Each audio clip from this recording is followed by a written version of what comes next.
Chapter 237. Disciple is ready. Xiao Yan said very seriously. Lin Feng nodded his head. Pack up, we're getting ready to leave. Xiao Yan asked, Master wants to go with me. Lin Feng smiled unconcernedly saying, Master definitely won't interfere with the arranged battle between you and Murong Yenran, but if that Celerita's sword sect has any other thoughts, Master will teach them what the rules are. His words sounded nice, but actually Lin Feng's true thoughts in his heart were like this. Face slapping, the legendary counterattack stomping face slapping. I can't not watch this kind of show. Lin Feng only felt the fire of gossip in his heart burning fiercely. Back then when he took in Xiao Yan as a disciple, he had always been looking forward to the day when he could become a powerful spectator. As for the Celerita's sword sect and whatnot, in front of the one who counterattacks and slaps face slapping, that's like floating clouds. He just needs to be a good background board for them. Xiao Yan chuckled saying, just from the fact that they sent people to Wuzhou City with Murong Yenran that day, you can know what the Celerita's sword sect is thinking.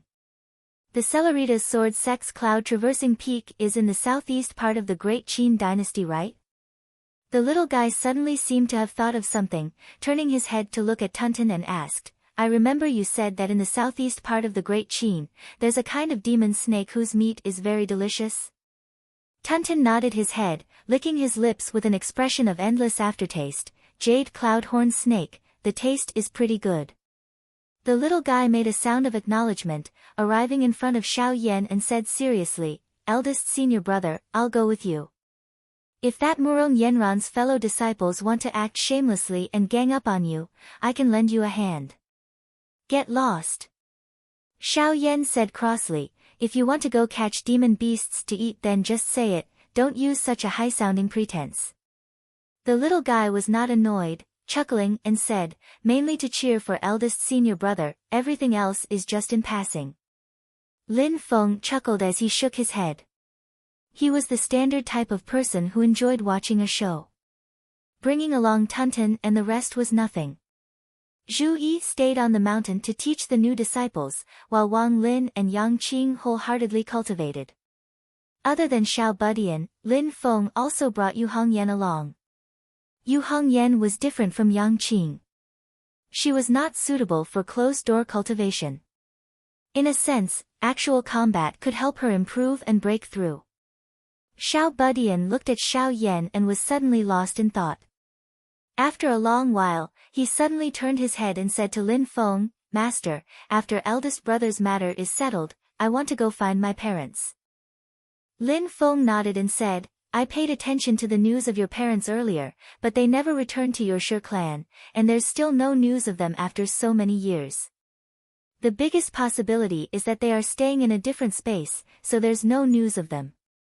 Xiao Budian opened his eyes wide, and his eyes were filled with worry. Master, Lin Feng smiled slightly, don't worry, there's something you might not know. All the disciples of your Shi clan who are above the golden elixir period will leave behind a life lamp in the clan's ancestral hall, establishing a connection with their own soul. As long as the soul is not extinguished, the life lamp will not extinguish. Your father betrayed the clan for you, but your Shi clan has elders who took pity on you and your father, and still kept your father's life lamp. Lin Feng continued, the latest news I received is that your father's life lamp is safe and sound. Xiao Budian heaved a sigh of relief, but there was still some worry on his face. Zhu Yi's eyes flickered, and he also said softly, Master, in about half a year, it will be the time for the Great Zhou dynasty's new Anka examination. Disciple wants to go back and participate in this examination. Don't worry, Master, disciple will not delay the teachings of the disciples on the mountain. Lin Feng looked at him, and slowly said, I've always been at ease when you do things. This examination is indeed the most suitable opportunity for you to fulfill your wish. Zhu Yi nodded, and didn't say anything more. He and Lin Feng both knew that right now Xianmen Tianzong and the Great Zhou dynasty are in the honeymoon stage. Even if it's to take care of Lin Feng's feelings, Emperor Liang Pan of Zhou won't be stingy. If Zhu Yi participates in this examination, if he can pass, he will definitely be able to help his mother, Meng Bingyun, obtain a title of nobility. With Liang Pan's imperial decree from above, the Marquis of Xuanji Zhu Honggu will definitely obey. As for how much he can obtain, that will depend on the specific situation after Zhu Yi arrives at the Great Zhou dynasty. Before leaving, Lin Feng gave some instructions to Kang Nanhua and Miao Shihao, and then went to Wang Lin's cave. When Wang Lin saw Lin Feng arrive, he hurriedly stopped his training and paid his respects to Lin Feng. After Lin Feng waved his hand, he gave a porcelain bottle that contained pills to Wang Lin. "Master?" Wang Lin was a bit baffled. Lin Feng said, "This porcelain bottle contains the heavenly connecting pill of the heavenly sword sect. There are a total of 7 pills. Use them according to the situation. Even though this pill can be used many times, the medicinal effect will decrease with each use." When Wang Lin obtained the heavenly connecting pill, he didn't feel that there was any problem. Among the people of the same sect, only he is suitable to use this kind of pill. Using pills to aid cultivation, in the end, is definitely not as reliable as a cultivator's own cultivation. If the foundation is not stable enough, don't mention Xiao Yan, the little guy and Zhu Yi, even Yang Qing and Yu Hongyan would definitely wish to rely on their own hard work when cultivating and not swallow pills. Even if they themselves were willing, Lin Feng wouldn't allow it. If it's the 33 Heavens Fortune Immortal pill, then it's a different story. That's on a completely different level from the heavenly connecting pill. After using it, there won't be any side effects at all, and the medicinal effect will be off the charts. But Wang Lin is different. Wang Lin's innate foundation is too low, and it is destined that his cultivation in the qi cultivation and foundation building stages will be as slow as a tortoise's crawl. If others spend a day, he will need 8 to 10 days of hard work. But both his foundation and willpower have reached the maximum value, ensuring that even if Wang Lin relies on pills to raise his cultivation, he can still perfectly consolidate his originally shaky foundation, and have a true auxiliary effect. If not for the fact that the effects of the heavenly connecting pill will weaken with each use, Lin Feng even planned to think of a way to mass-produce the heavenly connecting pill, and use a large number of heavenly connecting pills to feed Wang Lin. So when Wang Lin obtained the heavenly connecting pill, he only thanked Lin Feng in his heart. He didn't feel that eating it alone might cause dissatisfaction among his fellow disciples. Lin Feng silently looked at Wang Lin and softly said, "Little Lin, you have a firm will, which is your strong point. Master won't say anything unnecessary, but I'll just remind you that more haste makes waste. Don't be impatient in everything." Wang Lin raised his head to look at Lin Feng, feeling as if Lin Feng's gaze could see into the bottom of his heart. The difference in strength between different opponents was not that obvious, but when everyone took turns to capture Tunten, the gap in cultivation between Lin Feng's disciples was vividly displayed. In terms of actual combat, the strongest was undoubtedly his eldest disciple, Xiao Yan, who had forcibly suppressed Tunten, who had been rebuilt from the remains of the gunmetal Tiger King and possessed the devouring the heavens, devouring the earth and true sun fire. The terrifying pressure brought by the fusion of the nether evil blaze and true sun fire made Kang Nanhua and Miao Shihao raise their eyebrows and scared Tunten away. Strictly speaking, Zhu Yi didn't directly attack, but he ultimately subdued Tunten with the Great Light and Darkness Mandala boundary. Xiao Budian also didn't directly attack, which was equivalent to taking advantage of Zhu Yi. But after Lin Feng removed Zhu Yi's Great Light and Darkness boundary, Tunten didn't dare to act rashly. Xiao Budian, who was in the 9th orifice of the golden elixir and could devour the world, was the strongest among Lin Feng's disciples in terms of magic power. After practicing the wind and lightning mandate, Xiao Budian's already powerful physical body became even more destructive.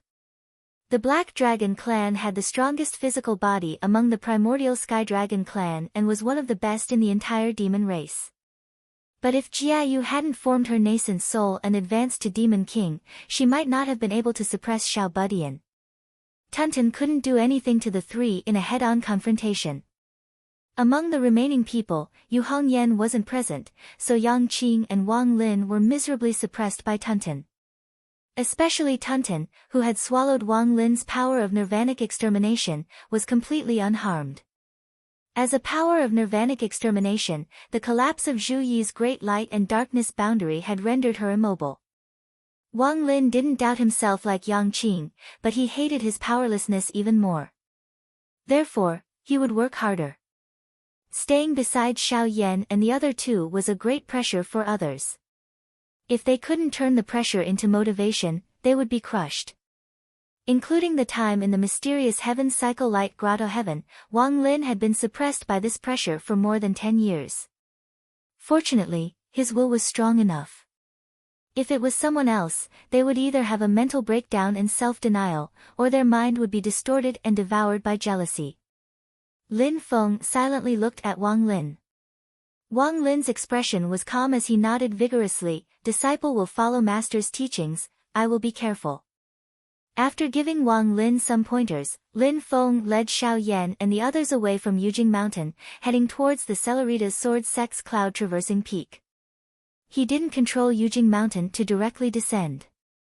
That would be cool, but the nature would directly change. It would no longer be a spar between disciples, but an attack on someone else's sect. However, Lin Feng naturally still had his ways to be cool. Jiayu, who had already advanced to the Demon King stage, was the best means of transportation. The master and disciple group stood on Black Dragon Jiayu's back, traveling thousands of miles in an instant, flying towards the cloud-traversing peak. No need to travel through space. Lin Feng said to Jiayu, let's just fly all the way over like this, let this group of little guys appreciate the beauty of the mountains and rivers, and broaden their minds. This time visiting the sect to fulfill the agreed competition, Lin Feng planned to make the scene as big as possible.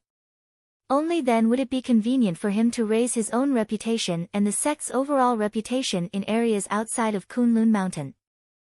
Sure enough, crossing the border on a dragon, and a Demon King stage dragon at that, it really couldn't be low-key even if he wanted to.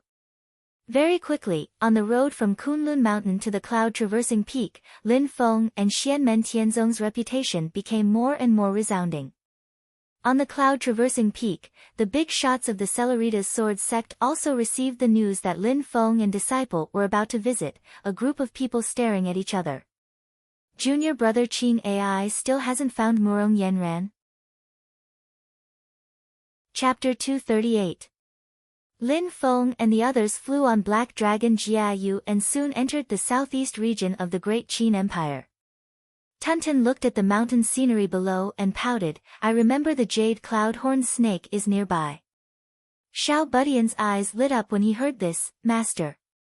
Lin Feng smiled and tapped Jiayu below with the tip of his foot.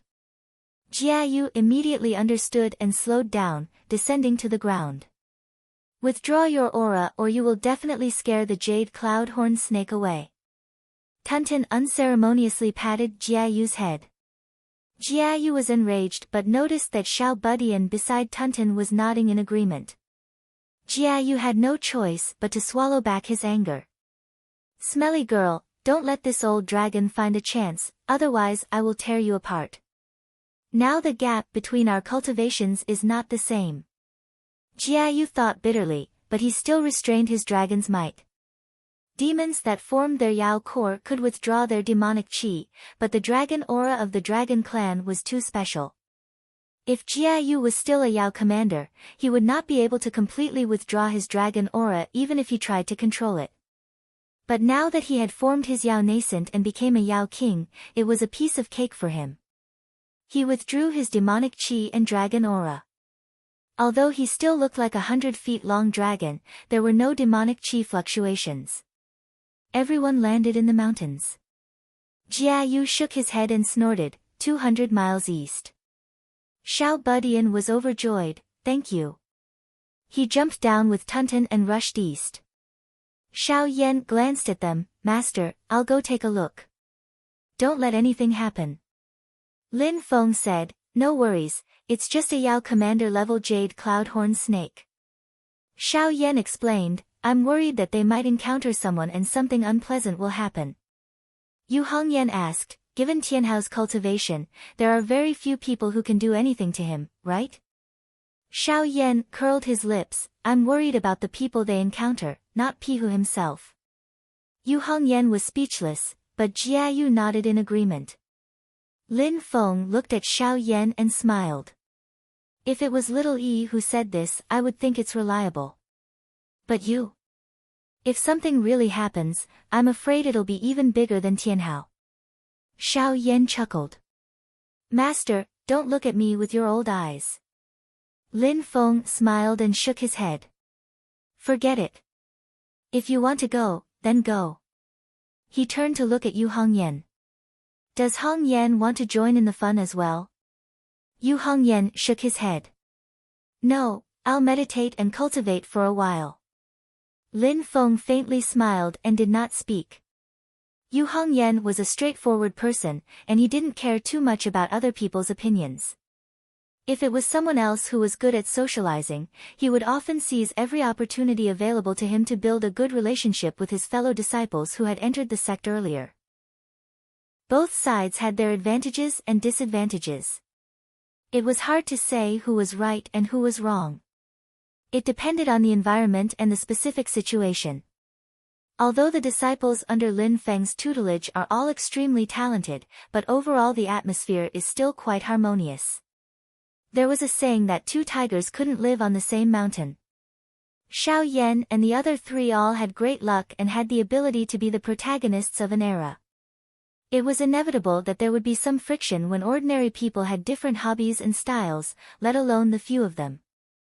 Lin Feng was actually very glad, even though there were some competitive situations between the disciples, but overall it was all a healthy competition, and they had already forged a relatively deep camaraderie as fellow disciples. Back in the chessboard world, Lin Feng witnessed the real thoughts and impressions between Tiny Tot and Xiao Yan. From Tiny Tot's point of view, he regarded Xiao Yan as a shield, a bad-tempered gorilla who was easily fooled. But on the other hand, wasn't it also a kind of recognition for Xiao Yan?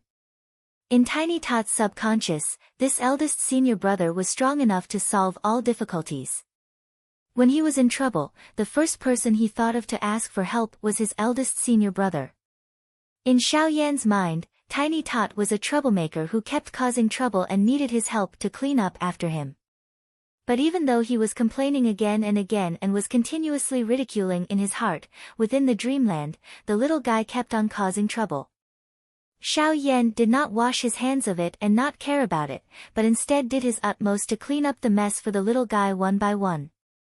By the same logic, in Tiny Tot's mental world, Zhu Yi was a big white goose that kept lecturing him. However, although Tiny Tot felt annoyed, he didn't fling his sleeves and leave.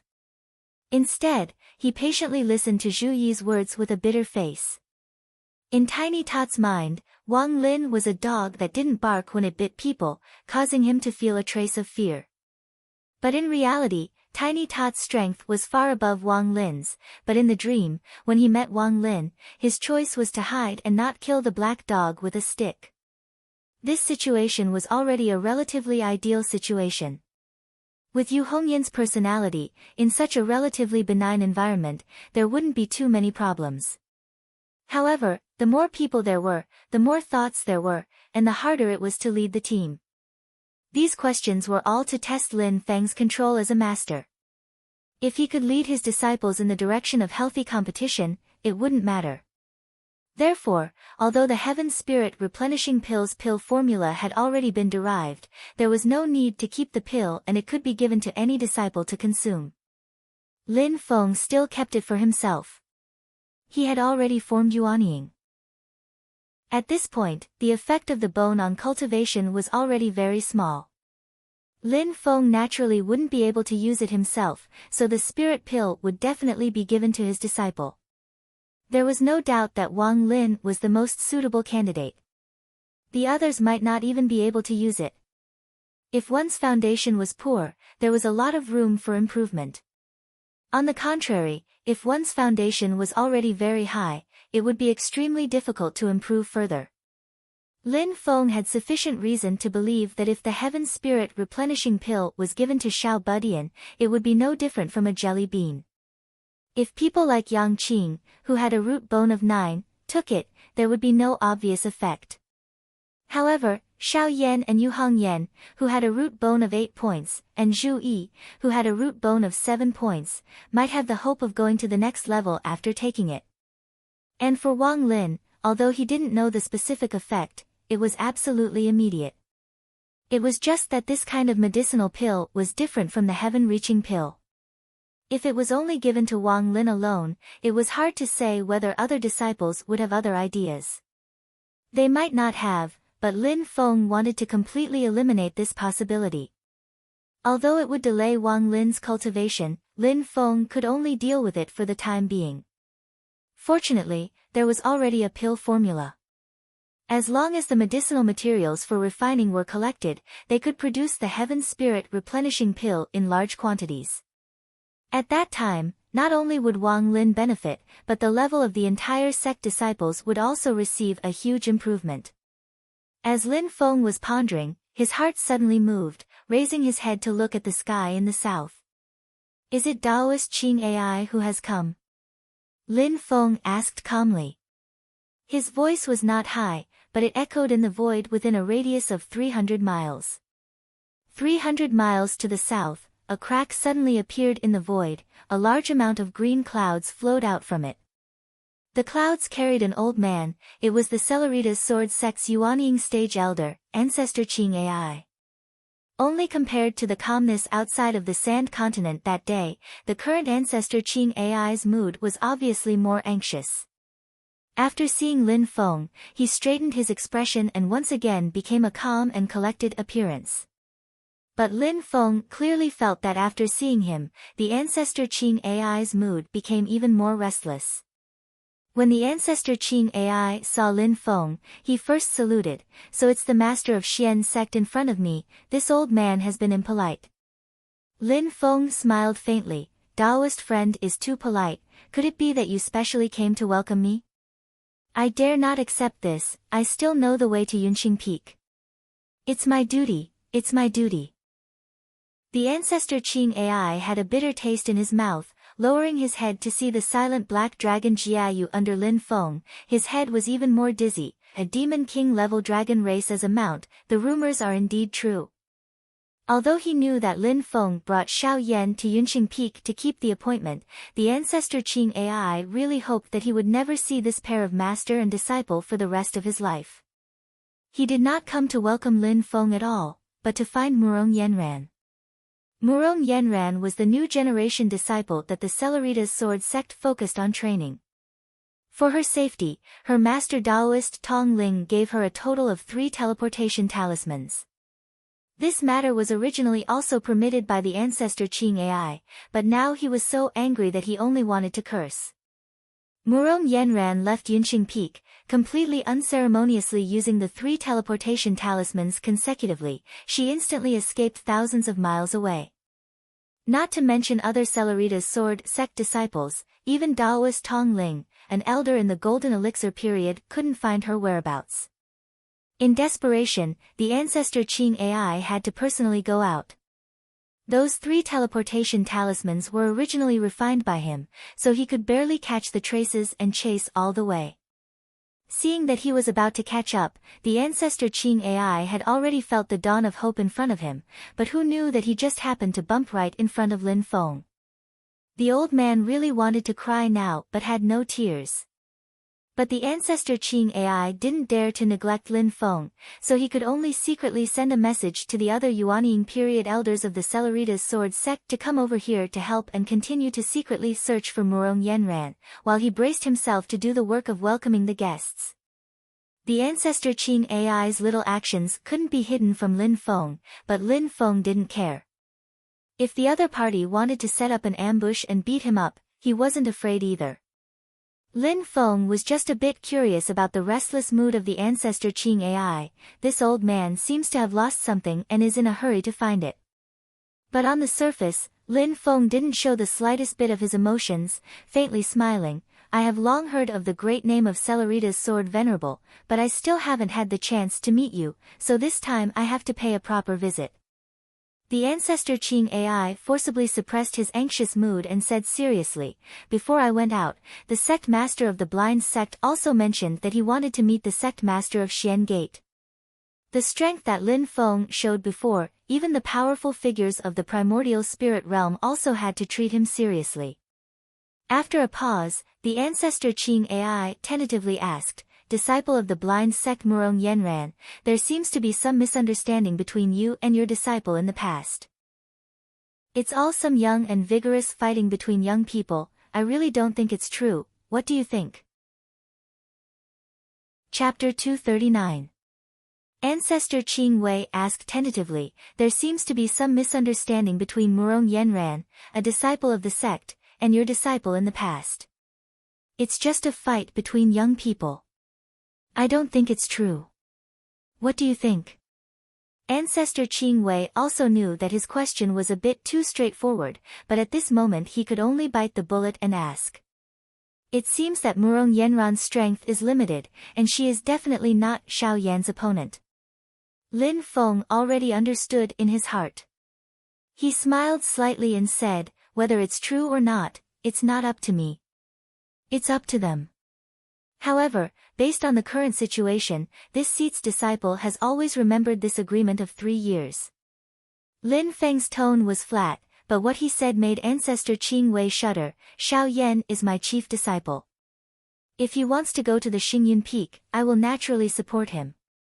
Lin Feng looked at ancestor Qing Wei, whose forehead had begun to sweat, and said silently, Taoism friend, don't get me wrong. I will definitely not intervene in the bet between the two juniors.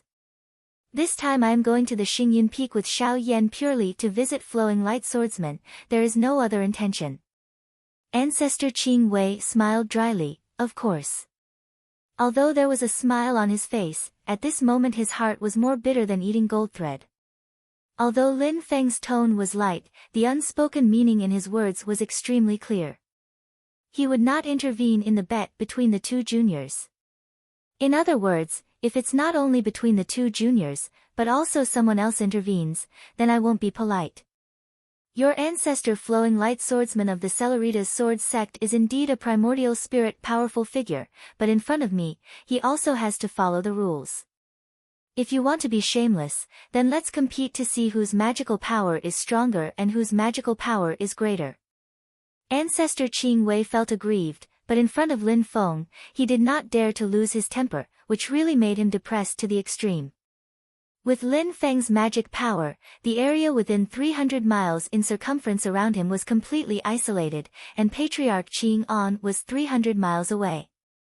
Patriarch Qing An dared not to explore the area where Lin Feng was with his own magic power. Therefore, he couldn't see that in Lin Feng's position, 200 li to the east, Xiao Yan and the other two were curiously watching a jade cloud horned snake hunt for food. Just as Lin Feng had said, this was a jade cloud horned snake that had formed a Yao core and reached the strength of a demon commander. Its entire body was green like jade, and it was not very large, only about 10 meters long. However, its Yao Qi was extremely violent. The jade cloud-horned snake had a long horn on its forehead that emitted a fragrant scent. As the scales on the snake's body opened and closed, there was a faint green miasma swirling around the jade cloud-horned snake's body. Although it did not have the power of the Dragon Clan's great auspicious cloud, it was still extraordinary. Tunton drooled as he looked at the jade cloud-horned snake and introduced it to Xiao Budian and Xiao Yan. The jade cloud-horned snake has 3 treasures. The most delicious part of its body is the horn on its head. Its horn is hard, and there's nothing delicious about it. However, the inside of the horn is hollow, and there's some amber liquid inside. It's the essence of the jade cloud-horned snake, and it's extremely delicious. Besides the juice in the horn, the second most delicious thing on the jade cloud-horned snake is the green miasma released when its scales open and close. Don't look at it as gas, but it tastes very good after being swallowed. Compared to it, snake meat can only be ranked 3rd. Xiao Yan curled his lips.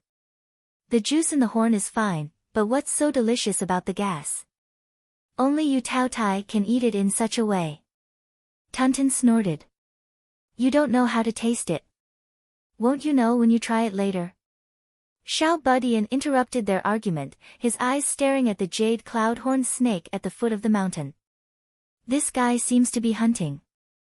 The jade cloud-horned snake was constantly activating the dark green miasma around its body, wrapping around a red cloud, as if trying to refine it. Xiao Yan and the others glanced at it and knew that the red cloud was no ordinary item, but a treasure that had been refined. Looking at its magic power and spiritual energy fluctuations, it should be a magic tool refined by a human cultivator. However, this person's cultivation level seemed to be slightly low. Surrounded by the jade cloud-horned snake, he could only defend with all his strength. But the jade cloud-horned snake noticed the existence of Xiao Yan and the others and was obviously very afraid of them. Half of its attention was on them, so the red cloud was still very stable and there was no danger of it being broken for a while. Xiao Budian rubbed his fists and walked towards the jade cloud-horned snake. He laughed and said, Tunton, do you think it's better to make snake soup? Or just roast it and eat it? Tunton rolled its eyes. No matter how you eat it, don't kill it. It's best to catch it alive, otherwise the dark green cloud will be wasted. The jade cloud-horned snake that had already formed its Yao core had intelligence that was not inferior to humans. Hearing the conversation of Xiao Budian and the others, it immediately became angry. However, the pressure that Xiao Budian and the others gave it was too great, so it did not dare to act blindly without thinking. But the jade cloud-horned snake was somewhat unwilling to just run away like this. Its pair of vertical snake eyes moved, and it suddenly opened its mouth, spitting out a mouthful of amber-colored Yao Qi. This amber-colored Yao Qi was formed from the juice of its single horn. When the Yao Qi came into contact with the red cloud, although it was still unable to directly break through, it immediately swept the red cloud up from the ground. Wrapped by the amber-colored Yao Qi, the red cloud was directly swallowed by the jade cloud-horned snake with its mouth wide open. It was preparing to escape. It did not matter if the red cloud could not be broken for a while, it could take it away and slowly deal with it after escaping danger. Once it retrieved the red cloud, the jade cloud-horned snake's body bounced off the ground, turning into a green light, and was about to escape into the distance. Wishful thinking. Xiao Yan sneered, waved the black cloud flag, and moved through space. A black light flashed, and he was already in front of the jade cloud-horned snake. The jade cloud-horned snake hissed, and a large amount of green cloud surged forth, wanting to swallow Xiao Yan up. The green cloud carried a faint grassy fragrance, but Xiao Yan did not have the time to carefully taste it. The wild Yao Qi within the cloud actually caused the entire space to slightly tremble.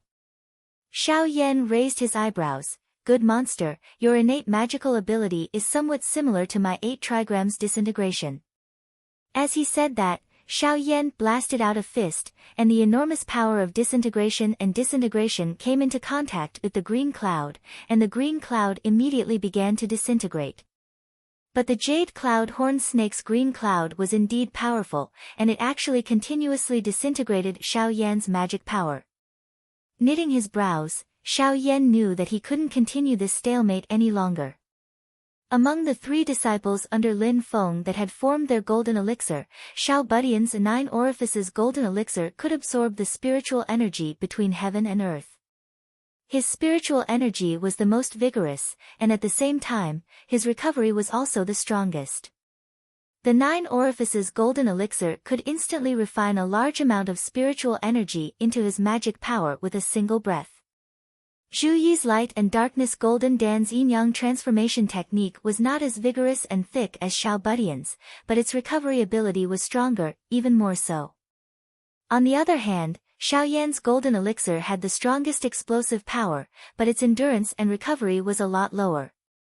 Since Xiao Yan cultivated the 8 trigrams Great Tao scripture and absorbed the cyclic violet qi to cultivate, it wasn't impossible for him to slowly exhaust the jade cloud-horned snake with his magic power. However, he recalled Lin Feng's guidance. Xiao Yan, whether it's your golden elixir magic power or the various divine abilities you've cultivated, your strength lies in your explosive power. Protracted battles aren't your forte, so you should try to make up for your shortcomings. But when it comes to actual combat, you should try to bring out your strengths. Habit is a terrifying thing, and it will often unknowingly affect your judgment. So no matter who your opponent is, remember to play to your strengths and avoid your weaknesses. Only a dead enemy is a good enemy. Thinking of this, Xiao Yan no longer hesitated. His magic power surged, and a pair of bluish-purple flame wings unfolded behind him. A terrifying aura that could destroy heaven and earth instantly spread out. Don't! Tuntin and Xiao Yan simultaneously cried out in alarm, but Xiao Yan's wings formed from the nether evil flame abruptly closed in midair. Like a pair of gigantic scissors, it directly cut apart the green mist around the jade cloud-horned serpent. The bluish-purple wings did not stop, and under the horrified gaze of the jade cloud-horned snake, they directly cut it in half. The vitality of snakes was extremely strong. Although it was cut in half, the upper body where the snake's head was still struggling to escape into the distance, while the lower body landed on the ground and kept twisting. Wind and lightning surged around the little guy's body as he heavily stepped on the jade cloud-horned snake's head, pressing it into the ground. He saw that the jade cloud-horned snake's body was still burning with a bluish-purple netherworld evil flame, and anxiously shouted, "Eldest senior brother, quickly retract your divine ability, otherwise the snake meat will be burnt to nothing." Tuntin hopped around Xiao Yan's side and shouted, "I told you to capture him alive, this is too wasteful." Xiao Yan snorted, "If you don't act quickly, the person who is swallowed by it will be in danger. Is human life more important than food?" Tuntin did not think and blurted out, "Of course food is more important." Xiao Yan rolls his eyes and no longer pays attention to her. Xiao Budian increased the strength of his feet, stepping on the jade cloud-horned snake until it could not move. He looked up at Xiao Yan, "Eldest senior brother, what if the person you save is an evil person?" Xiao Yan said indifferently, "Just kill it, what else can I do?" He put away the nether evil flame, then broke open the jade cloud-horned snake's stomach, revealing the red mist artifact inside. The amber demonic aura had turned back into liquid and returned to the horn on the jade cloud-horned snake's head. Without the suppression of the amber demonic aura, the jade cloud-horned snake's digestive ability could not dissolve the red mist. As if feeling the demonic aura that had been attacking it retreat, the red mist trembled slightly, but it still did not disperse. Xiao Yan raised his hand and patted the red mist. It felt like patting cotton, as if it was real. "Okay, that jade cloud-horned snake can't threaten you anymore. You can come out." Hearing Xiao Yan's human voice, and sensing that his mana wave was not like that of a demon, the other party finally relaxed. The red cloud mist gradually dispersed, revealing the original appearance of the person inside. The mist turned into a red line and was absorbed into the gourd on that person's waist. After seeing the person's face clearly, Xiao Yan and that person showed an expression as if they had seen a ghost and exclaimed at the same time, "Murong Yenran? Xiao Yan." The next moment, they shook their heads at the same time, "You've got the wrong person." Xiao Yan shook his head like a drum. He had saved a person for a long time, but it turned out that the person he saved was his former enemy. If Xiao Budian and the others knew about this, he would really lose face. Murong Yenran was even more ashamed and angry. She wanted to find a hole to hide in. For the first time, she felt that there was something more terrible than dying in the snake's mouth. Chapter 240. Even at that time, they had only met once, and they might not have remembered each other's appearance clearly. Even though, counting the time they spent training in the blessed heavenly abode, perhaps it had already been more than 10 years since they last met. Even though both of their appearances had undergone huge changes. But Xiao Yan and Murong Yenran still immediately recognized each other's identity. It was just that meeting under such circumstances was really somewhat out of the two's expectations. Murong Yenran was ashamed and angry to the point that she wanted to die, and Xiao Yan was also extremely embarrassed. In Xiao Yan's expectations, either Murong Yenran oversaw the cloud-traversing peak, setting up all kinds of ostentatious displays, waiting for him to come to challenge her, or joining forces with the people of the Celeritas sword sect to kill him halfway. But he never thought that he would meet Murong Yenran in such a sorry state. Xiao Budian handed the half-dead jade cloud-horned snake to Tunten, and came over himself, asking curiously, "Eldest senior brother, do you know each other?" Xiao Yan and Murong Yenran said in unison, "No." "Who are you trying to fool?" Xiao Budian looked at the two embarrassed people, curling his lips, looking at Xiao Yan with dissatisfaction. "Eldest senior brother, I'm at least 11 years old, not a baby, don't think that I'm so easy to coax, okay?"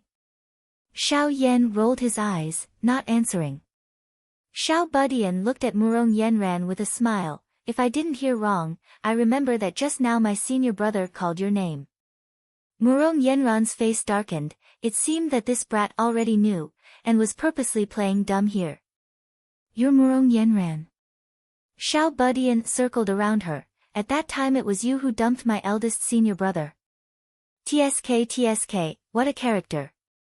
Being swept up and down by Xiao Budian's unbridled gaze, although Xiao Budian was only a half-grown child, Murong Yenran still felt ashamed and angry. What made her especially embarrassed was that the way Xiao Budian sized her up was not admiring a beauty, but rather like watching a rare animal. "Although you're a golden elixir period cultivator, if you think that you can humiliate me like this, then you're wrong." Murong Yenran pulled herself together and said in a low voice, "Is this the quality of the disciples of Xianmen Tianzong?"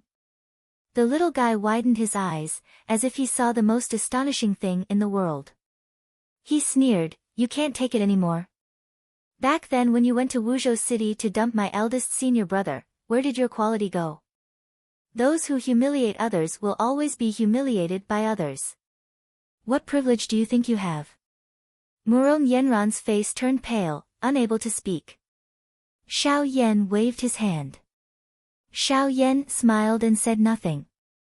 Xiao Yan stared at Murong Yenran and said calmly, "Miss Murong, why are you here? Travel?" "It seems like you've forgotten that someone said he would go to the cloud-traversing peak to challenge you. Perhaps you think that person will never appear."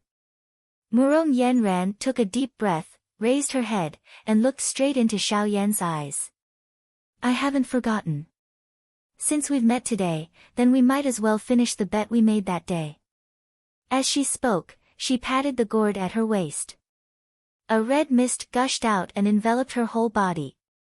At the same time, the long sword at her waist was unsheathed, turning into a pure white flowing light that kept flashing in the air. At this moment, she already knew that Xiao Yan's strength was far superior to hers, but she still wanted to fight with all her strength. Her pride and dignity did not allow her to shrink back and admit defeat in front of Xiao Yan. Xiao Yan looked at Murong Yenran silently and did not speak. Xiao Budian looked at Murong Yenran, who was going all out, with a smile and said, "The middle stage of Zhuji realm, you can't fight with my eldest senior brother." He turned his head to look at Xiao Yan. "Eldest senior brother, let's go back to Master's place first. Ask Master to make a small world, you and her enter there to fight. Let Master suppress your cultivation a bit. Even suppressing it to the foundation establishment stage won't work. We, the disciples of the celestial sect of wonders, are invincible in a battle of magical powers in the same realm. If she wants to spar with you, Master has to at least suppress your cultivation to the qi refining stage." Murong Yenran was so angry that her whole body was trembling, while Xiao Yan looked at Xiao Budian speechlessly. Tunten also did not care about the jade cloud-horned snake, looking at Xiao Budian and shaking his head, saying in his heart, "This little demon king's mouth is too poisonous. If I were that Murong Yenran, other than fighting to the death, there's no second path to take. Otherwise I won't be able to raise my head in this life." The problem was that the result of a fight to the death was without any suspense, a true fight to the death. Murong Yenran took a deep breath, throwing all distracting thoughts to the back of her head. Raising her long sword horizontally in front of her chest, she said in a deep voice, "Celerita's sword sect disciple Murong Yenran, please advise me." She had just finished speaking when she suddenly saw Xiao Yan and Xiao Budian look at each other, Xiao Budian dispiritedly muttering, "There's no good show to watch." Not waiting for Murong Yenran to react to what he meant, a streak of purple qi suddenly broke through the void and wrapped around her, then she lost consciousness.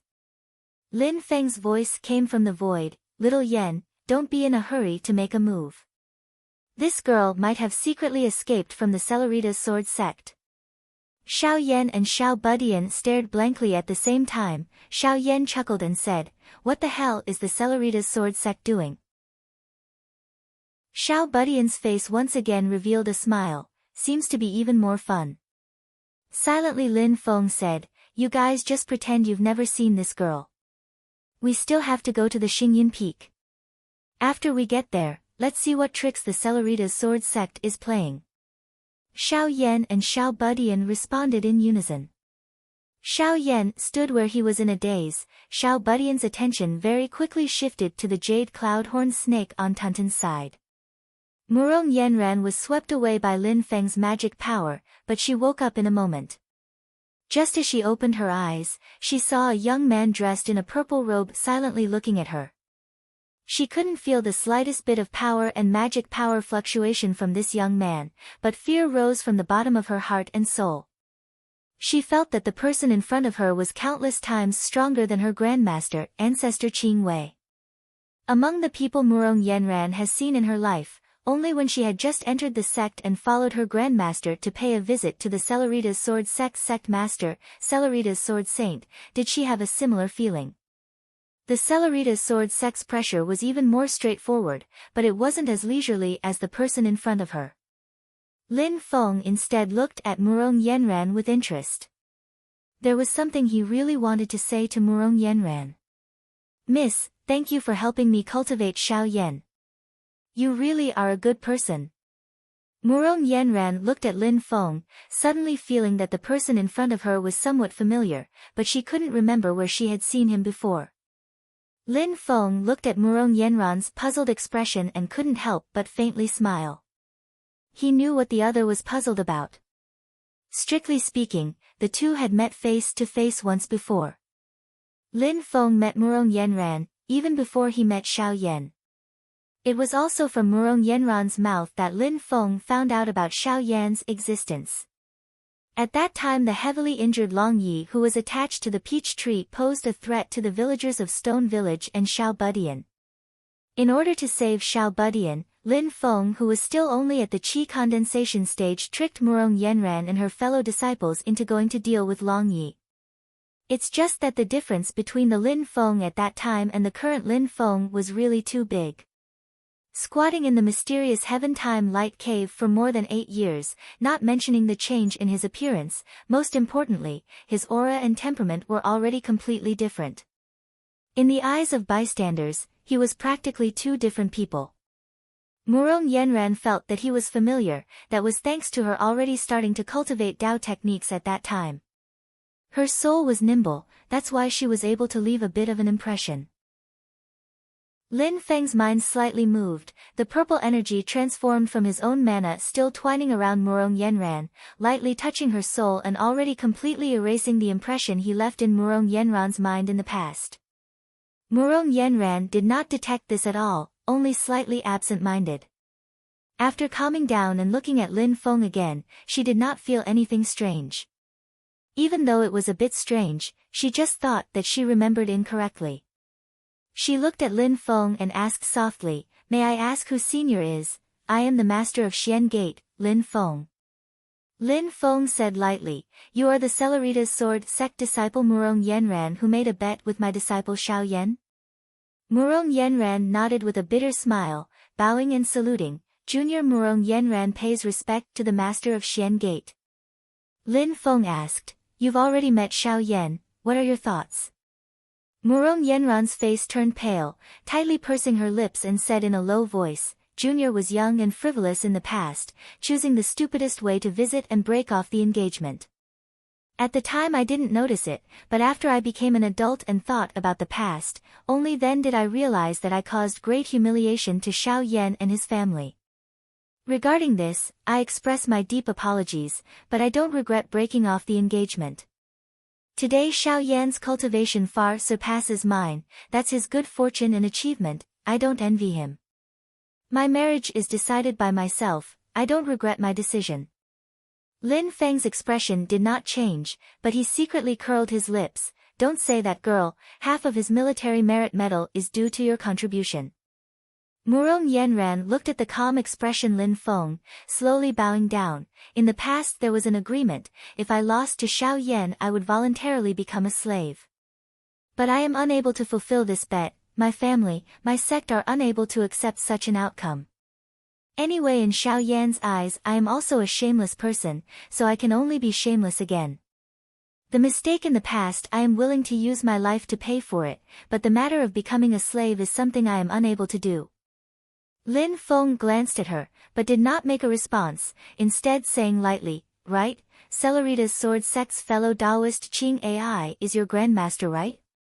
Murong Yanran's body abruptly trembled, then she heard Lin Feng continue saying, right now he is 300 miles south of here. According to what he said, he came to welcome me and my people to your Celerita's sword sect's cloud-traversing peak. But now it looks like he came to find you. Murong Yanran's body trembled again, lowering her head deeply. Only after a long while did she say in a low voice, disciple doesn't know why grandmaster came here, disciple just went out to travel by myself, preparing to return to the Celerita's sword sect. Lin Feng smiled saying, oh, that's just right, I'll call fellow Taoist Qing Ai over right now, you can go back with her.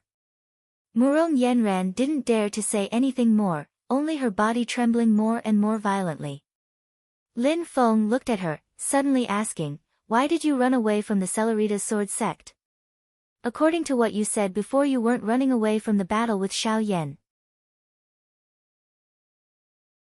Chapter 241. Lin Feng looked at Murong Yanran rather interestedly, continuously calculating in his heart. Why did she run away from the Celerita's sword sect?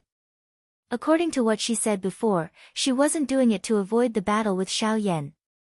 If it wasn't because she was avoiding the battle, then it could only mean that the Celerita's sword sect made some sort of arrangement, and this arrangement made her unable to accept it. This girl didn't want to fulfill the bet, but was willing to repay with her life. First, not mentioning whether or not she was playing the strategy of retreating in order to advance, just this kind of attitude showed that her personality was relatively strong. Making your own decisions about your own marriage?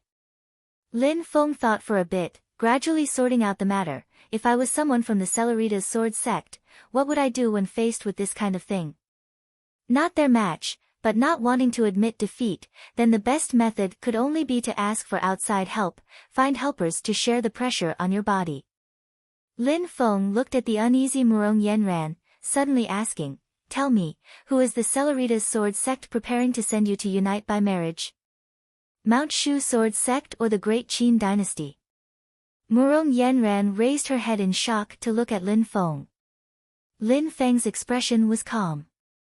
To be able to help the Celerita's sword sect withstand the pressure brought by Xianmen Tianzong, the most suitable ones are only the Mount Shu sword sect and the Great Qin dynasty. Junior doesn't know what senior is talking about. Murong Yanran deeply lowered her head. The corners of Lin Feng's mouth slightly hooked into a light smile, his tone calm and gentle, but when the words he said fell into Murong Yanran's ears, it made her entire body feel as if it had fallen into an ice cave. Being the servant of my disciple, you are unable to accept it, afraid of bringing shame to your family and sect, but have you ever thought about it? Now that you refuse the marriage and run away, will it leave an irreparable crack between the Celerita's sword sect and the other party? If it's the Mount Shu sword sect then it's fine, but if it's the Great Qin dynasty, your actions very likely will bring disaster to your family. If I remember correctly, although your Murong family isn't among the 4 great families of the Great Qin dynasty, it's still one of the few rich families below the 4 great families.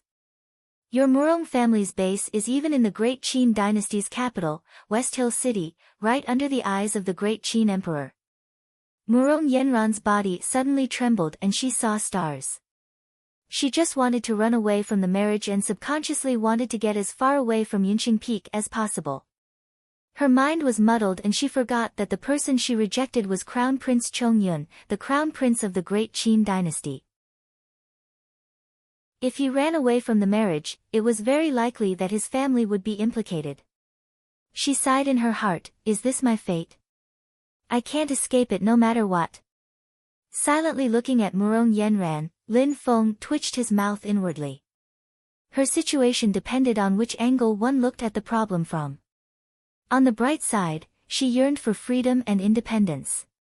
But looking at it from another point of view, this girl on one side enjoys the status, treatment, and all kinds of resources that ordinary people are unable to reach because of her status as the Murong family's daughter and the Celeritas sword sect's direct disciple, but she also doesn't want to pay any price.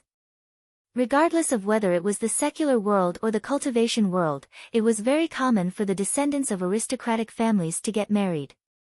In fact, independent marriages were actually rare. If there was a gain, naturally there would be a price to pay, or in other words, she had to bear the corresponding responsibility. Murong Yenran hated her family and sect elders who arranged her life events, but she forgot that because she was the Murong family's direct daughter and the Celeritas sword sect's core disciple, she could enjoy resources that ordinary people could not reach. Of course, maybe deep in her heart, the girl hoped that she was born in an ordinary family. This was not what Lin Feng could guess. He could only speculate based on the existing clues, and it was impossible for him to really see through people's hearts. Regarding Murong Yenran's psychological state, Lin Feng was not sure, nor did he deny it. It was still that sentence, looking at a problem from different angles, one would often get different conclusions. For Lin Feng, the only thing he cared about was, what kind of variables would this matter add to the trip of him and Xiao Yan and the others? Murong Yenran had already calmed down at this moment. Although her face was pale, she still bowed to Lin Feng politely, "Senior, please point out the direction of Ancestor Qing Wei's ancestor. Senior and your party are guests from afar. As a disciple of the Celeritas sword sect, I am willing to lead the way and bring Senior and several senior brothers to tour the cloud-traversing peak." Lin Feng looked at Murong Yenran with a slight smile, but did not speak. Murong Yenran's mood suddenly became perturbed. She suddenly thought that since Lin Feng had already seen through the plans of Ancestor and Master, how would he let her go back so easily? Detaining her here, the Great Qin dynasty and the Celeritas sword sect would inevitably become hostile. The plans of Ancestor Qing Wei and the others would be ruined in minutes. Xianmen Tianzong could easily destroy the plans of the Celeritas sword sect, and could even counterattack the Celeritas sword sect. On the agreed date of the fight, Lin Feng brought Xiao Yan to the cloud-traversing peak, but Murong Yenran could not show up. How would he explain to the Celeritas sword sect? After the opening ceremony outside of Shazhou City, the names of Lin Feng and Xianmen Tianzong had already been thoroughly established. Besides Lin Feng's own origin being a mystery, the identities and backgrounds of his disciples were already no longer a secret. In the past, Xiao Yan went from a genius to a loser, and then after being taken in as a disciple by Lin Feng, his experience of soaring to the sky in one go became the inspirational model for all the young talents in the world. Inevitably, the matter of Murong Yenran coming to break off the engagement that day was also brought up by people. After all, everyone has a heart for gossip. This kind of peach-colored lace was the most popular with the public. Originally it was only a small circle of people, but with Lin Feng's recent great momentum, riding a dragon all the way, personally accompanying Xiao Yan to the cloud-traversing peak to keep the appointment, the people who knew already became more and more.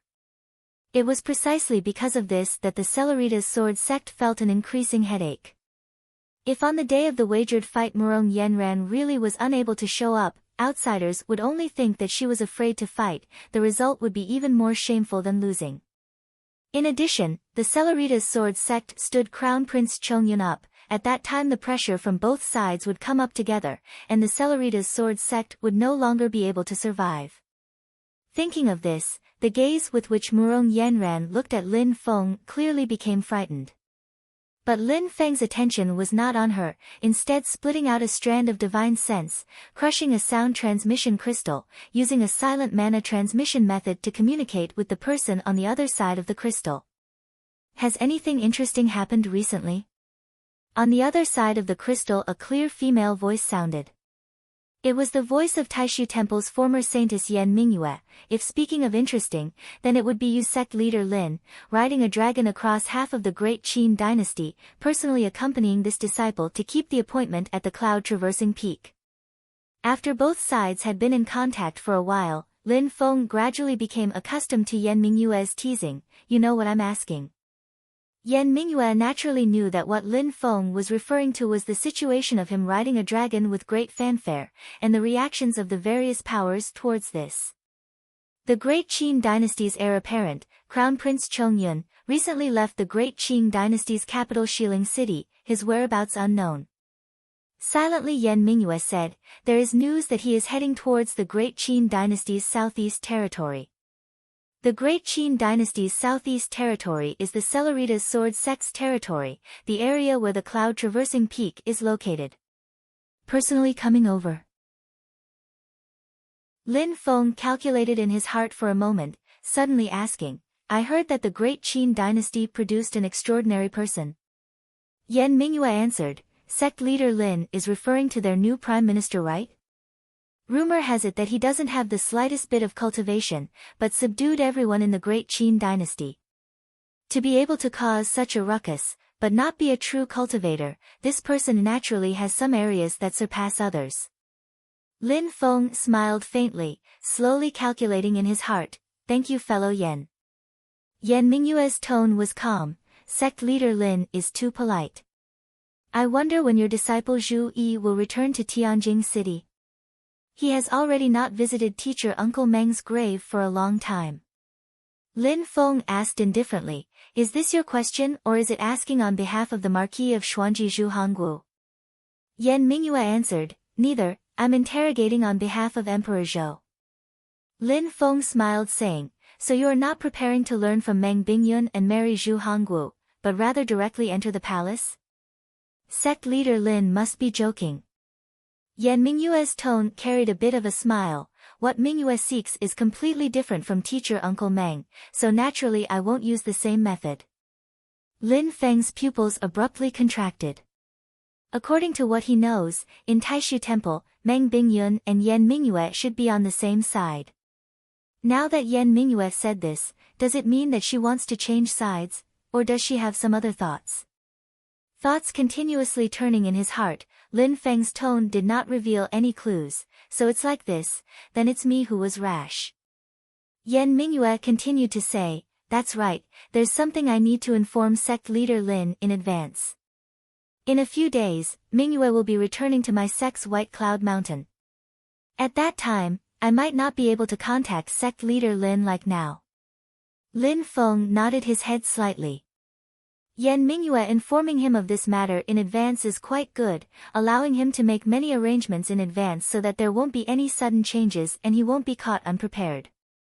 I wish fellow Yan a smooth journey. Lin Feng smiled faintly.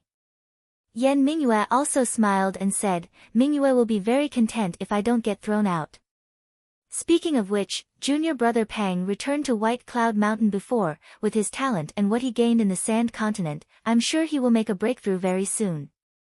Lin Feng smiled, but did not continue on this topic, lightly saying, I wish fellow Yan a smooth journey. I also wish sect leader Lin a smooth journey on Cloud Traversing Peak. Yan Mingyue smiled knowingly, and did not continue to talk about Pang Jie. After wishing Lin Feng a smooth journey, she hung up the call. After thinking for a while, Lin Feng muttered to himself, if I want to verify my guess, then I'll just have to go to a place. He raised his head to look at Murong Yanran. Seeing Murong Yanran's uneasy eyes, he couldn't help but smile. Without further explanation, Murong Yanran lost consciousness with a roll of purple qi. After calling Xiao Yan and others back, Lin Feng removed the barrier of Dharma power and let Ancestor Qing Wei come closer. Ancestor Qing Wei was also uneasy. Although he tried to pretend to be calm, his eyes kept observing the expressions of Lin Feng and his apprentices, lest they had already met Murong Yenran. After receiving Lin Feng's order in advance, Xiao Yan and others all controlled their emotional changes, so that Ancestor Qing Wei couldn't find any clues. The old man couldn't help but mutter more in his heart. At this time, Lin Feng took the initiative to say with a smile, "Before going to Cloud Traversing Peak, I plan to go to a place on the way. Fellow Yan Mingyue, would you like to go with me?" Chapter 242. Looking at the uneasy Qing Wei ancestor, Lin Feng smiled. "Before going to Xingyun Peak, I plan to go to a place on the way. Would you like to go with me?" "Oh. Since Sect Master Lin is in such a good mood, I'm naturally happy to go with you." Although he was burning with anxiety, Qing Wei ancestor had to put Murong Yenran's matter aside for the moment and try his best to deal with Lin Feng. Anyway, he had already informed his fellow disciples to take over his job to search for Murong Yenran. What Qing Wei ancestor was most worried about at the moment was that Murong Yenran had fallen into Lin Feng's hands. If that was really the case, he would follow Lin Feng and think of a way. Lin Feng smiled. "In that case, let's go." The black dragon Jiayu under his feet let out a long roar, carrying Lin Feng, Xiao Yan and the others and flying into the air again. Qing Wei ancestor didn't dare to stand up. No matter how tame and docile Jiayu was in front of Lin Feng, he was also a dragon in the Demon King realm. His strength was no less than Qing Wei ancestor. The old man controlled Qing Wei ancestor to follow Jiayu, so he wouldn't fall behind. He patiently planned to see what Lin Feng was up to. Who knew that the more they went down, the more Qing Wei ancestor felt something was wrong. Looking at where Lin Feng was going, his destination was Xiao Yan's hometown, Wuzhou City. Xiao Yan looked at the city on the horizon in the distance and also recognized it. His heart was slightly warm and he turned to look at Lin Feng. "Master." Lin Feng smiled faintly. "Come to think of it, you haven't been back to Wuzhou for almost 3 years since you became my disciple. There was a saying that if you don't return to your hometown when you are rich, it's like walking at night in brocade clothes." Maybe some people would think that this idea was shallow, but it was undeniable that returning home in brocade clothes had a great attraction for everyone who went out to fight. If there were people they cared about there, the attraction would be even greater. Xiao Yan nodded lightly, saying, "Disciple originally planned to report to Master after the battle at Xingyun Peak and return to Wuzhou to take a look. Will there still be suspense in that battle?" Lin Feng smiled leisurely. Xiao Yan also smiled. Jia Feng flew into the sky above Wuzhou City, immediately causing the entire city to fall into a state of panic. The arrival of a Demon King level demon brought great pressure.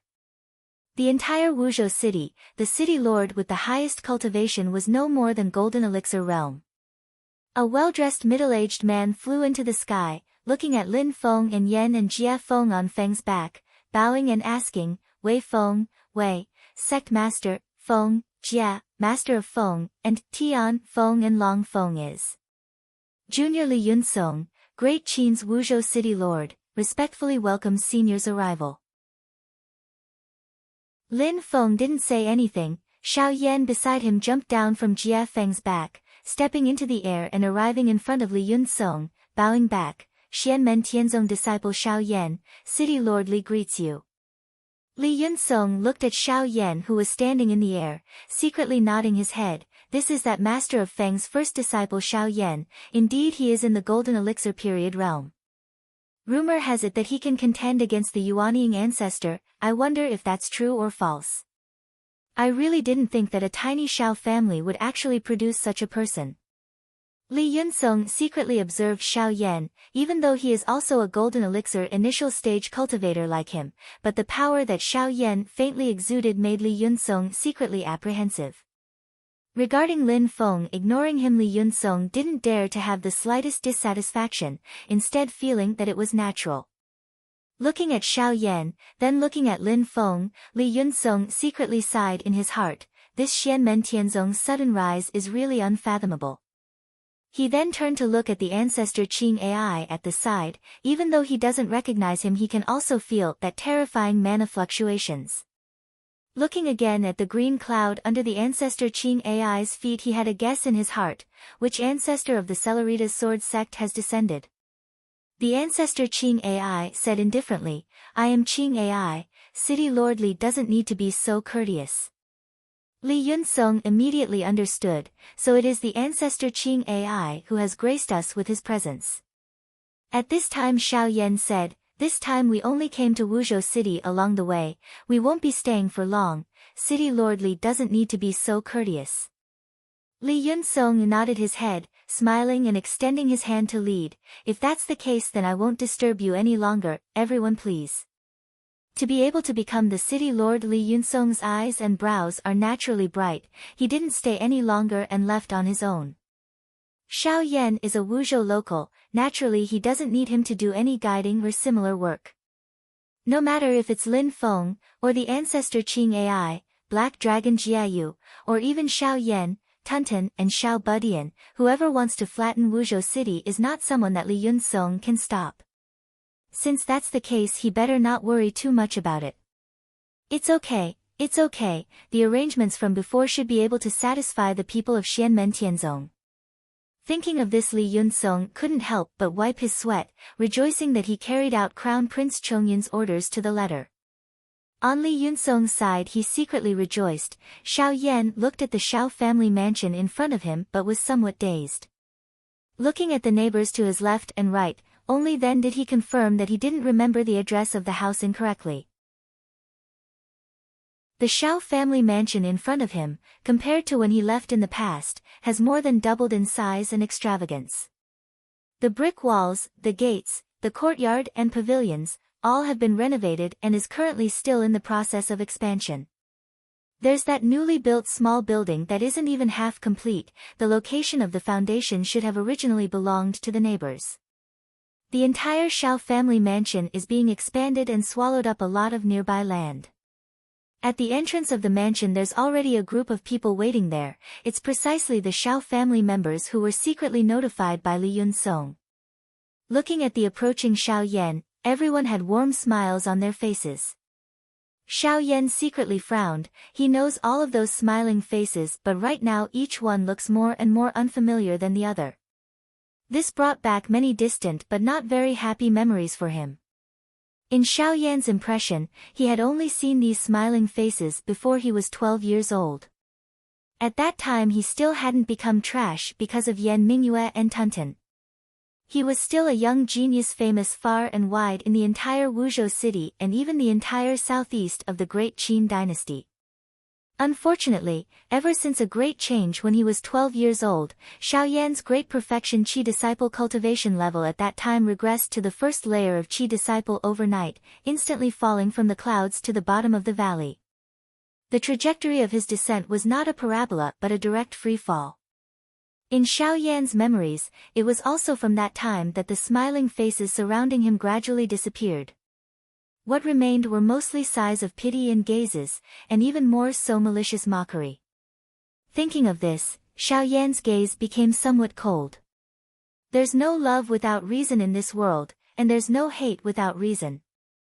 Lin Feng's indifferent voice suddenly sounded in Xiao Yan's mind. The present is long different from the past. You are also no longer the you of the past. It's completely normal for the gazes of others to change. But don't let the gazes of others affect your own emotions. Xiao Yan's heart trembled slightly, nodding his head. It's all thanks to Master's teachings. Before it was disciple who was blinded by appearances. At this time he looked at the crowd again. His mood was much calmer, but he also wouldn't feel very happy because of the smiling faces in front of him. Only when his gaze came into contact with the majestic old man in the lead did Xiao Yan's face reveal a sincere smile. That is the old clan leader of the Xiao family, Xiao Yan's grandfather. After Xiao Yan's parents both passed away and after Xiao Yan's own cultivation regressed from genius to trash, he is one of the few people who have always cared for him. Xiao Yan knew his grandfather. Because his grandfather has always taken care of him and even withstood the pressure brought by many clan elders in the family, his grandfather has never said anything, only silently supporting and taking care of his grandson. After Xiao Yan's cultivation regressed, the old clan leader is one of the few warm colors in his life. And when Murong Yanran came to break off the engagement, the most humiliating one is the old clan leader, Xiao Yan. That engagement was originally made jointly by him and Murong Yanran's grandfather. "Grandfather, I'm back." Xiao Yan landed on the ground, kneeling down in front of old patriarch Xiao like a mountain of gold and jade being toppled over. Ever since his parents both passed away, other than Lin Feng, this is the only person in this world that can make him pay such respect. There is no bright smile on the old clan leader's face. Instead, there is an endless sigh on his face. Looking at Xiao Yan, his eyes are full of joy and comfort. He gently pats Xiao Yan's shoulder and murmurs, "Good boy, good boy." Xiao Yan stands up and turns sideways to reveal Lin Feng, who is smiling at the grandfather and grandson. "Grandfather, this is my master." The old clan leader hurriedly salutes. This old man greets the master of Xian Men. "I thank the master of Xian Men for giving Yan a new lease of life." Lin Feng faintly smiles, "No need to be so courteous." The master leads the way, but the cultivation is up to the individual. If little Yan is not a promising talent, I would not be able to turn a rotten piece of wood into an unpolished jade. However, most people take his words as humble words. At this moment, all the young disciples of the Xiao family are looking at him and Xiao Yan with fervent eyes, imagining that if they can also be accepted as a disciple by Lin Feng, they will definitely be able to soar into the sky. Everyone salutes one by one. Xiao Yan, who has long been impatient, lightly tugs at the old clan leader's sleeve. "Grandfather, is Zhen not here?" In the entire Xiao family, the two people that Xiao Yan is most concerned about are the old clan leader and Xiao Zhen. The old clan leader sighs, "You should also know that Zhen is actually not a disciple of my Xiao family. Over a year ago, Zhen's real family came to take her back. She has already left Wuzhou City." Hearing this, Xiao Yan is greatly disappointed, an uncontrollable sense of loss appearing on his face. "This is what she left for you." The old clan leader pats his grandson's hand, taking out a brocade pouch and handing it to Xiao Yan. "I can see that she really can't bear to part with you and has the idea of always staying in Wuzhou City to wait for you. But it seems that there is something that is hard to say. Don't blame her." Xiao Yan receives the brocade pouch and squeezes it. Feeling that there is a letter left inside, he silently nodded his head. Lin Feng's gaze sized up the Xiao family mansion that is currently being expanded, suddenly asking, "Clan leader Xiao, the materials that you used to renovate the old mansion are not the slightest bit ordinary?" The old clan leader is afraid that the Xiao family will leave a bad impression in Lin Feng's heart and affect Xiao Yan. Hearing this, he hurriedly explained, "A lot of the materials are indeed relatively rare and expensive, but they are all bestowed by our great Qin dynasty's crown prince Chongyun. The Xiao family really doesn't dare to refuse." Hearing this, Lin Feng's expression did not change, but the corners of his mouth revealed a light smile. Ancestor Qing Wei is a bit surprised, sizing up the Xiao family mansion, his face revealing a contemplative expression. Chapter 243. Bestowed by Crown Prince Chongyun. Qing Wei old ancestor was a little surprised hearing this and specially confirmed it. Old Patriarch Xiao naturally didn't dare to slight the Yuanying stage Qing Wei old ancestor and hurriedly gave an explanation. According to what old Patriarch Xiao said, Crown Prince Chongyun specially took care of the Xiao family. With his support, the Xiao family has been thriving in recent days and has successfully overwhelmed the other big families in Wuzhou that had been competing with them, becoming the #1 tyrant in Wuzhou. Xiao Yan suddenly realized something was wrong and carefully looked at his grandfather. "Grandpa, I almost didn't notice, you formed the golden elixir." Before he left Wuzhou with Lin Feng, old patriarch Shao was only at the late stage of foundation building. Although he had already condensed the pill cauldron, he was already old and his qi and blood were gradually declining. The hope of forming the golden elixir was very slim. Old Patriarch Shao obviously knew what Xiao Yan meant and said with a smile, Crown Prince Chongyun bestowed the heaven-reaching pill and the barrier-breaking pill. After I took it, I successfully broke through the bottleneck and formed the core. Moreover, it was a jade pill. Hearing this, Qing Wei old ancestor's expression did not change, but his gaze became more gloomy. Crown Prince Chongyun obviously already knows my intention of marrying Yanran, but now it seems that he doesn't want to shed all pretense of cordiality with Xianmen Tianzong. Qing Wei old ancestor pondered, if it's to compensate Xiao Yan that he treats the Xiao family so well, then it's okay. But if he just wants to be on good terms with Xianmen Tianzong and doesn't have any thoughts about nailing Yanran as a concubine, then it's very bad. Qing Wei old ancestor was now extremely conflicted. Murong Yanran running away made him very difficult. Crown Prince Chongyun agreed to the marriage, but the bride ran away, enlarging the Qin dynasty crown prince's refusal. Even the Celeritas sword sect had to weigh the consequences. If Crown Prince Chongyun didn't agree to the marriage, then the pressure on the great Qin dynasty side was naturally gone. But the master and disciple Lin Feng and Xiao Yan in front of him went to fulfill the challenge bet made the Celeritas sword sect unable to respond. While Qing Wei old ancestor was in pain and conflicted over there, Lin Feng's mouth revealed a light smile. However, this smile was a little strange. As expected, the Qin dynasty doesn't plan to be my enemy and forcefully turn against me.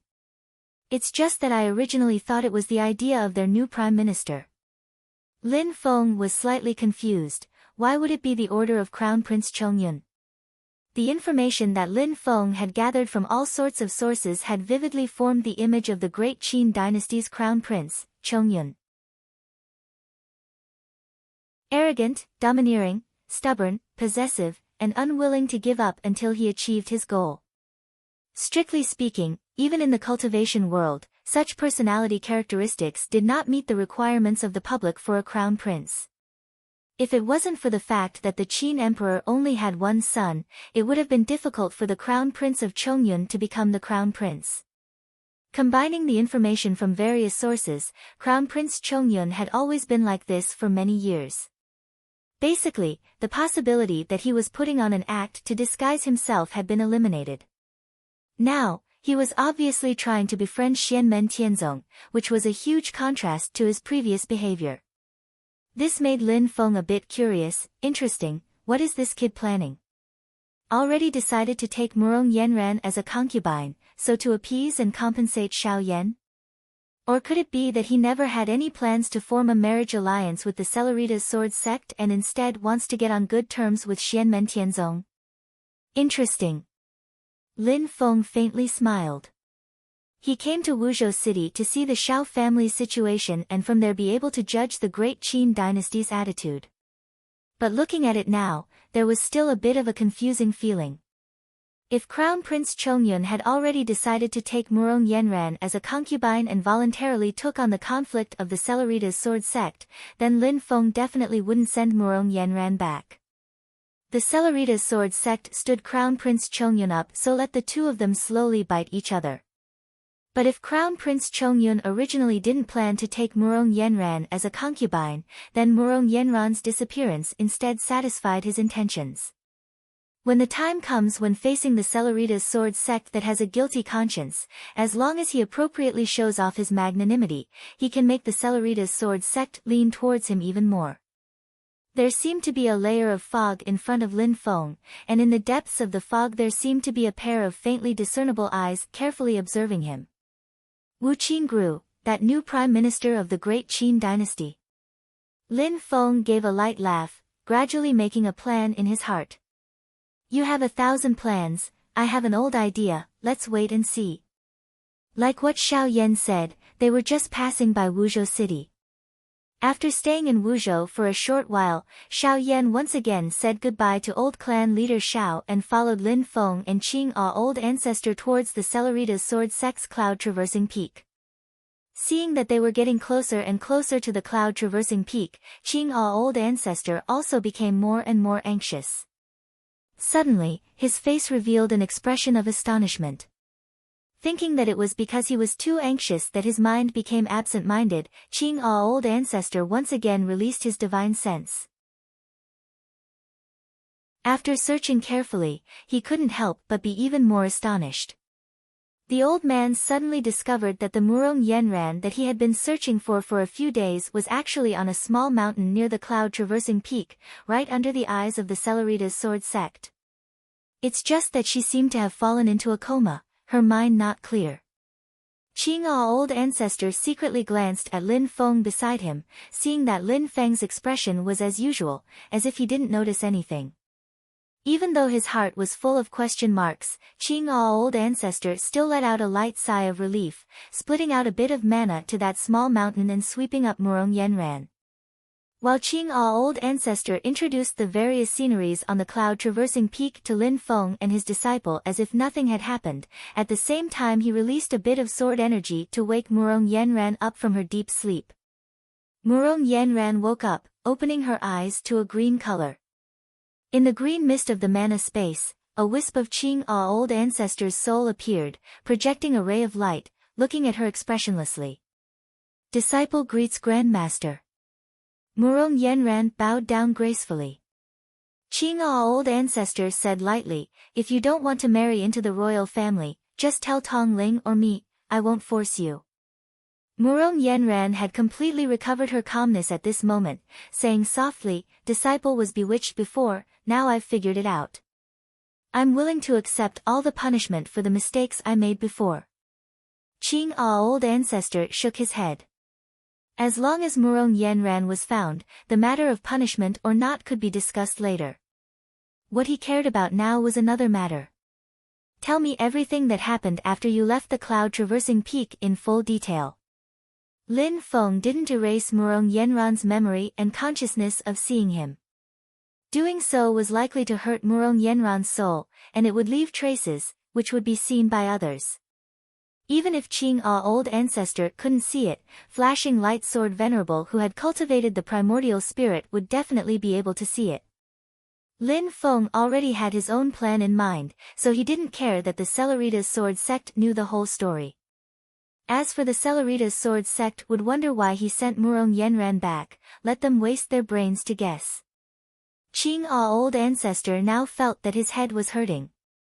He stared at Murong Yenran and said with a frown, you mean that the master of Xian Gate has already guessed that Crown Prince Chongyun might take you as a concubine?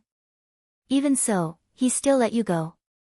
Murong Yenran at this moment was already quite calm about the marriage, calmly answering, although he didn't come to a clear conclusion, but from the meaning of his words, he also thinks that disciple will marry Crown Prince Chongyun. Qing A's old ancestor was tangled again. What he was most afraid of was that after Lin Feng knew the whole story, he would secretly detain Murong Yenran, and then go to the cloud-traversing peak to ask for her. At that time, Crown Prince Chongyun, who had been stood up by the Cellerita's sword sect, would come to the Cellerita's sword sect. With the two-pronged attack, the Cellerita's sword sect who had shot themselves in the foot would be in big trouble.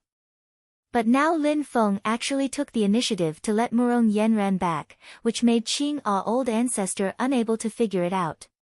Forget it, let's go back to the mountain first. Qing A's old ancestor couldn't figure it out, so he simply stopped thinking about it. After returning to the mountain and telling the elders, everyone could go and worry about it together.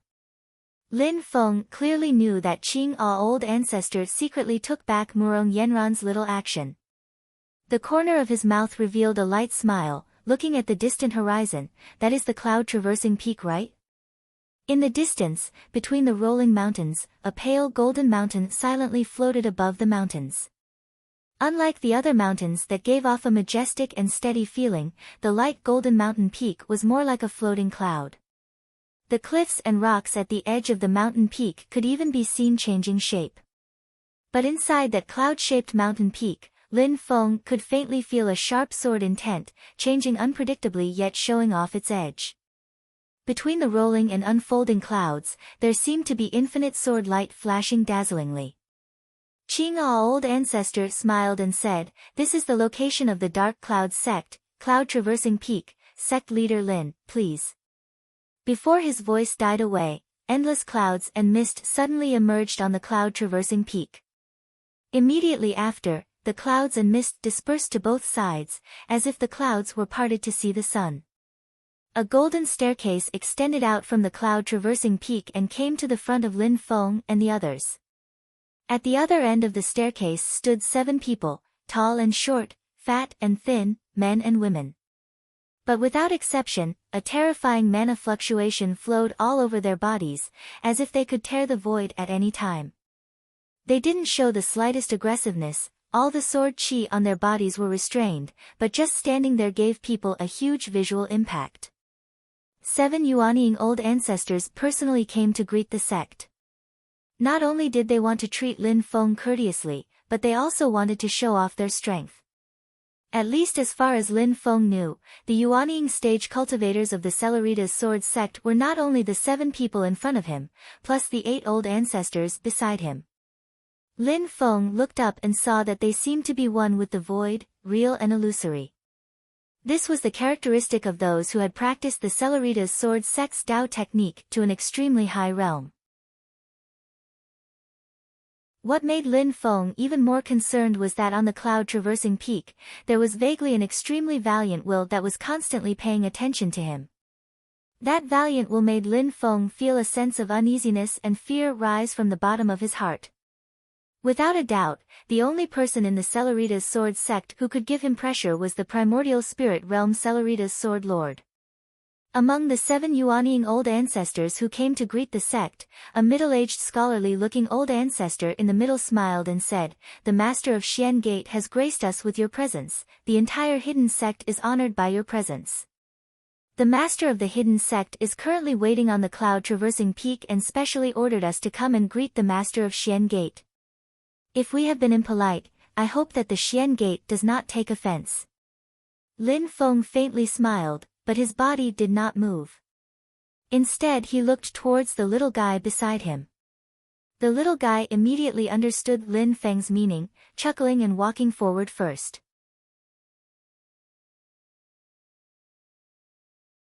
Chapter 244. The 7 Yuanying ancestors of the Celeritas sword sect welcoming the door was both a display of courtesy and also a hint of a demonstration. Lin Feng, seeing this, faintly smiled, his body did not move and looked towards the little guy beside him.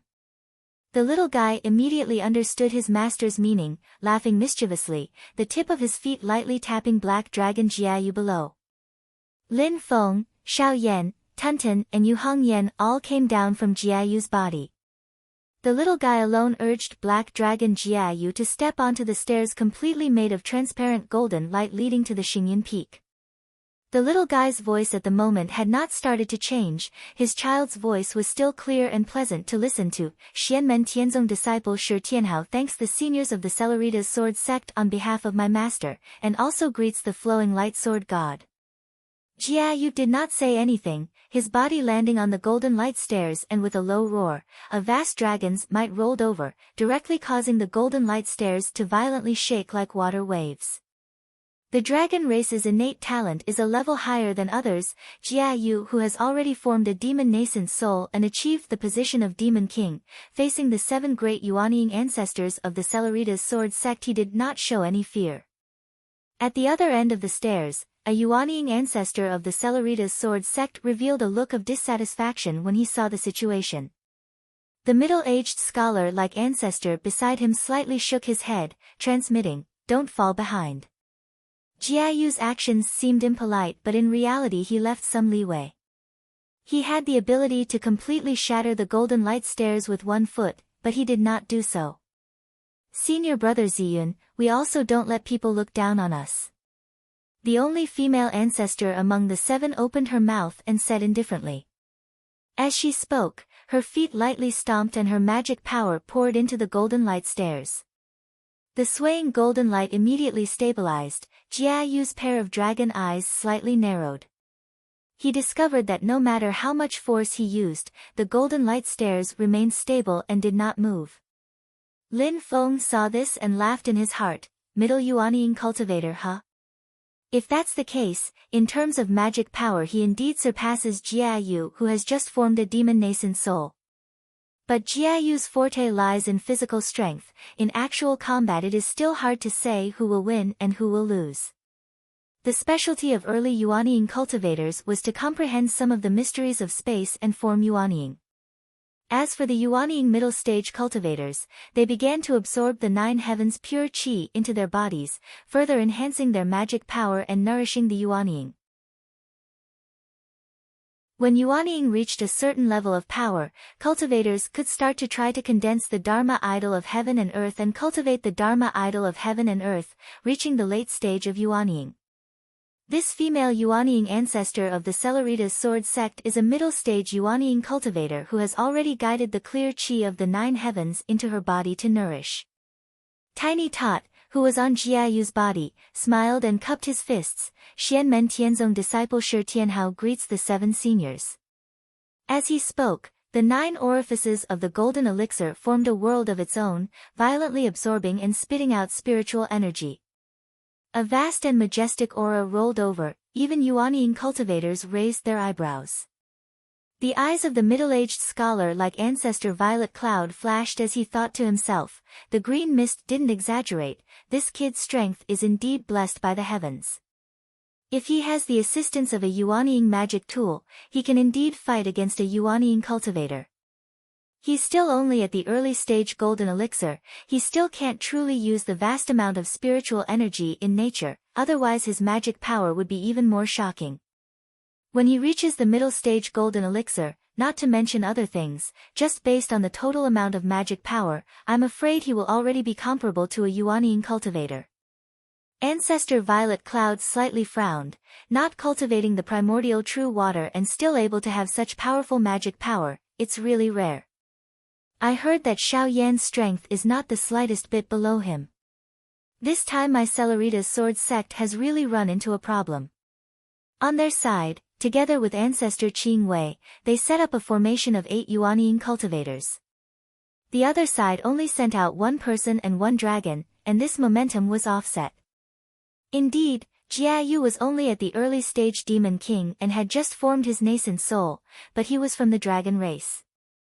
Ancestor Violet Cloud, Ancestor Qing Wei and the others were all elders with high positions of power in the Celeritas sword sect, and Jiayu? To put it bluntly, a bit harshly, he was Lin Feng's mount. Xiao Budian right now was only at the early stage of the golden elixir, not to mention comparing with Ancestor Violet Cloud, Ancestor Qing Wei and the others, there were a lot of people at the early stage of the golden elixir in the Celeritas sword sect. But at the age of less than 12, forming a golden elixir, and even having the ability to fight against the Yuanying ancestor in actual combat, this kind of shocking talent, this kind of potential prospects, let alone the Celeritas sword sect, looking at the entire heaven primal world, how many people could there be? Ancestor Violet Cloud secretly sighed in his heart, but also faintly looked forward to it. I heard that this little guy is at odds with the great Qin dynasty Shi family's genius legend Shi Tianyi. If the two of them fight together, what kind of result will there be?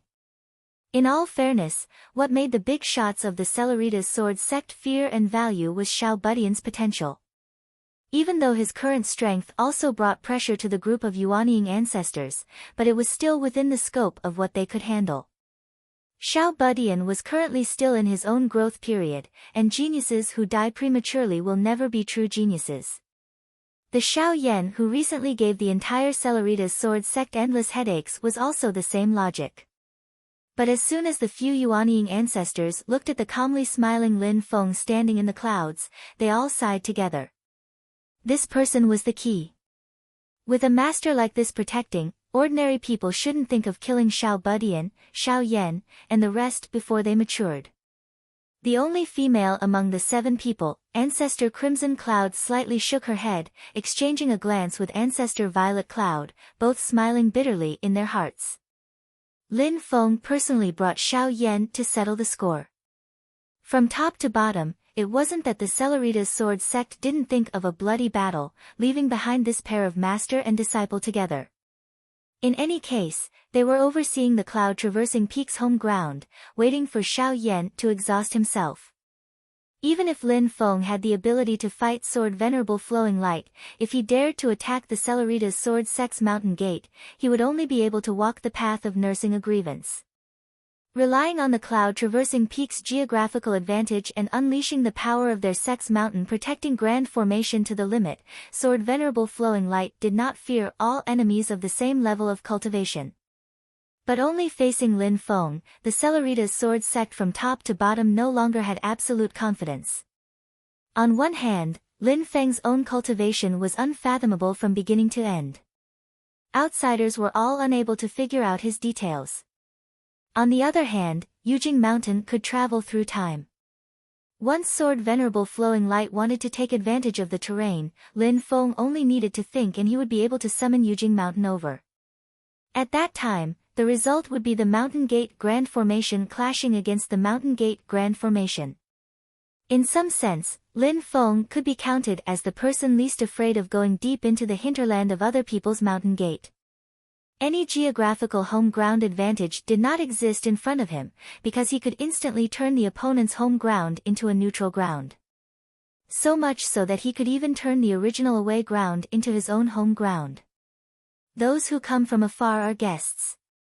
Why doesn't Sect Master Lin come in to meet me? At this time, an illusory, smoke-like voice reverberated in the sky above cloud-traversing peak.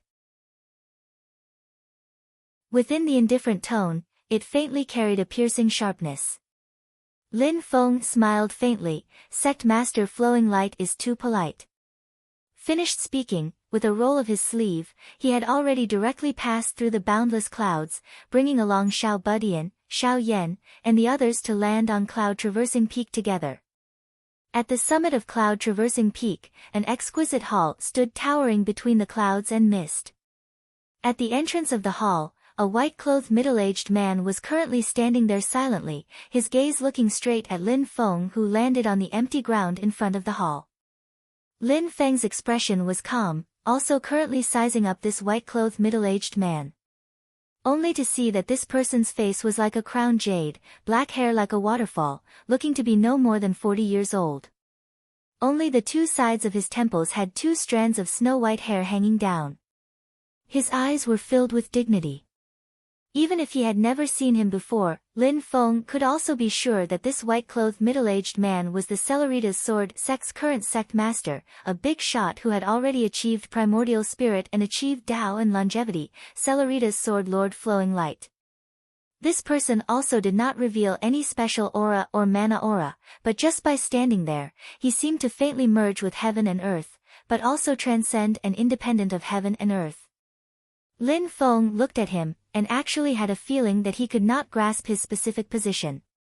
This kind of feeling was still the first time Lin Feng encountered after forming Yuanying. Cellerita's Sword Lord was similarly also observing Lin Feng.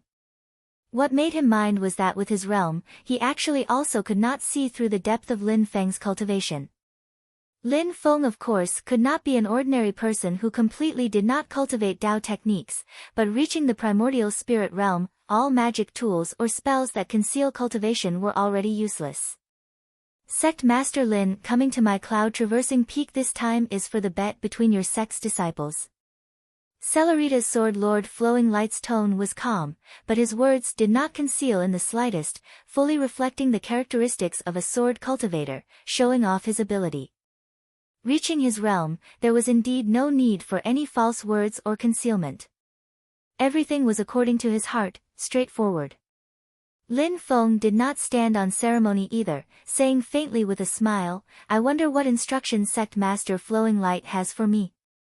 Cellerita's Sword Lord Flowing Light did not speak, the gaze that looked at Lin Feng, the sharpness in his eyes becoming more and more intense. Lin Feng was the opposite, the light in his eyes becoming more and more serene, calmly meeting eyes with Cellerita's Sword Lord Flowing Light, but making Cellerita's Sword Lord Flowing Light more and more fearful. Lin Feng's meaning was already very clear, the bet must be carried out, he would not go and ruin his own disciple's stage. After a long time, the sword-like light in Celerita's sword Lord Flowing Light's eyes gradually converged, nodding his head. Since that's the case, then our disciples will each rely on their own ability. Lin Feng nodded his head lightly. That's how it should be. However, the contents of the bet will also involve other people. Celerita's sword Lord Flowing Light suddenly changed the topic. Lin Feng's expression was indifferent, the corner of his lips curling up. Isn't it already here? As he spoke, there was an extremely strong energy wave coming from afar. The target was Cloud Traversing Peak. The other party stopped outside Cloud Traversing Peak, and a rather ear-piercing voice that sounded like metal rubbing against each other rang out. Great Qin's Shi Chongyun has specially come to pay a visit. I hope that Celerita's sword Lord Flowing Light can spare some time to meet you. Celerita's sword Lord Flowing Light pointed casually. The clouds in the sky dispersed, and a group of people landed on the Cloud Traversing Peak. The person in the lead walked with a coiled dragon and tiger gait. His appearance was not handsome, and his skin was dark, but there was a faint domineering aura that could devour the world. He wore an apricot yellow robe. Embroidered on the robe was not a four-clawed python, but a five-clawed true dragon. However, unlike the emperor's dragon robe which had 9 true dragons, his robe had 4 true dragons, and the color of the robe was not bright yellow, but apricot yellow. Such attire was the attire of the great Qin dynasty's crown prince. The identity of the person who came was also obvious. It was the great Qin dynasty's crown prince.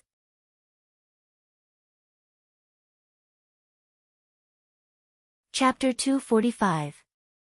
Lin Feng looked at Crown Prince Chongyun, who was walking over, and gave a low laugh, using mana to transmit to Xiao Yan. Xiao Yan, this is your love rival. Xiao Yan blanked. He and Zhen, it has nothing to do with Xiao Zhen, Lin Feng also blanked out for a moment and then reacted, smiling, saying, this is the husband that the Celerita's sword sect prepared for Murong Yenran. Of course, whether or not they want Murong Yenran is another matter. Xiao Yan just has a careless personality, but he's actually extremely smart. Lin Feng only lightly pointed and he realized what the Celerita's sword sect was planning. What does Master think? Xiao Yan's gaze flashed, but he wasn't in a hurry to express his attitude. Instead, he first asked for Lin Feng's opinion. Even if his 3-year goal could be interfered with, Xiao Yan still kept his cool. He will carefully consider Lin Feng's opinion. Lin Feng smiled faintly. Xiao Yan, remember, us Xianmen Tianzong people are never greedy. But what others owe us we must pay.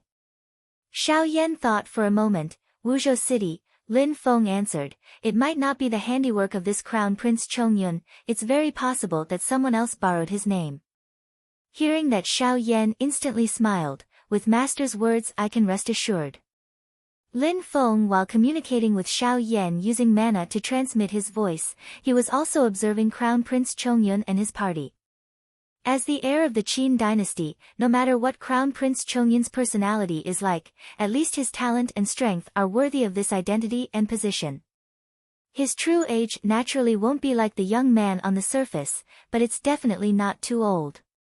Compared to his Yuanying realm cultivation, Crown Prince Chongyun's age is considered extremely young. Lin Feng can even feel a shocking mana fluctuation from his body. Even though it's extremely obscure, it really exists. Magic treasure. Lin Feng immediately came to an understanding. As the heir to the throne of the Qin dynasty, the imperial family would naturally bestow a magic treasure to protect him, and this was within his expectations. Moreover, the aura of this magic treasure was hidden very well. Ordinary Yuanying cultivators would not be able to detect it. Only primordial soul almighty cultivators or oddities like Lin Feng would be able to detect some traces of it. Lin Feng pondered for a moment before he figured out the crux of the matter. The reason why this magical treasure could be hidden so well was not because of its low profile, but because of its unique aura. It was extremely compatible with its owner, Crown Prince Chongyun. With the combination of the aura of the person and the treasure, it was able to conceal itself from most people. Although Crown Prince Chongyun had the aura of a true dragon and son of heaven, it wasn't strong enough. His most prominent aura was that of an aggressive tiger and wolf. He was domineering, greedy, and filled with wild vitality and ambition. It was as if he wanted to take all the good things in the world, and he took it for granted. It was no wonder that most of the factions in the Darqin dynasty did not think highly of him, and did not want him to inherit the throne in the future. That magical treasure of his could be so compatible with his aura, it must be a powerful and domineering treasure. But how could such a treasure be suitable for the heir to the throne of the Qin dynasty? Did he choose it himself?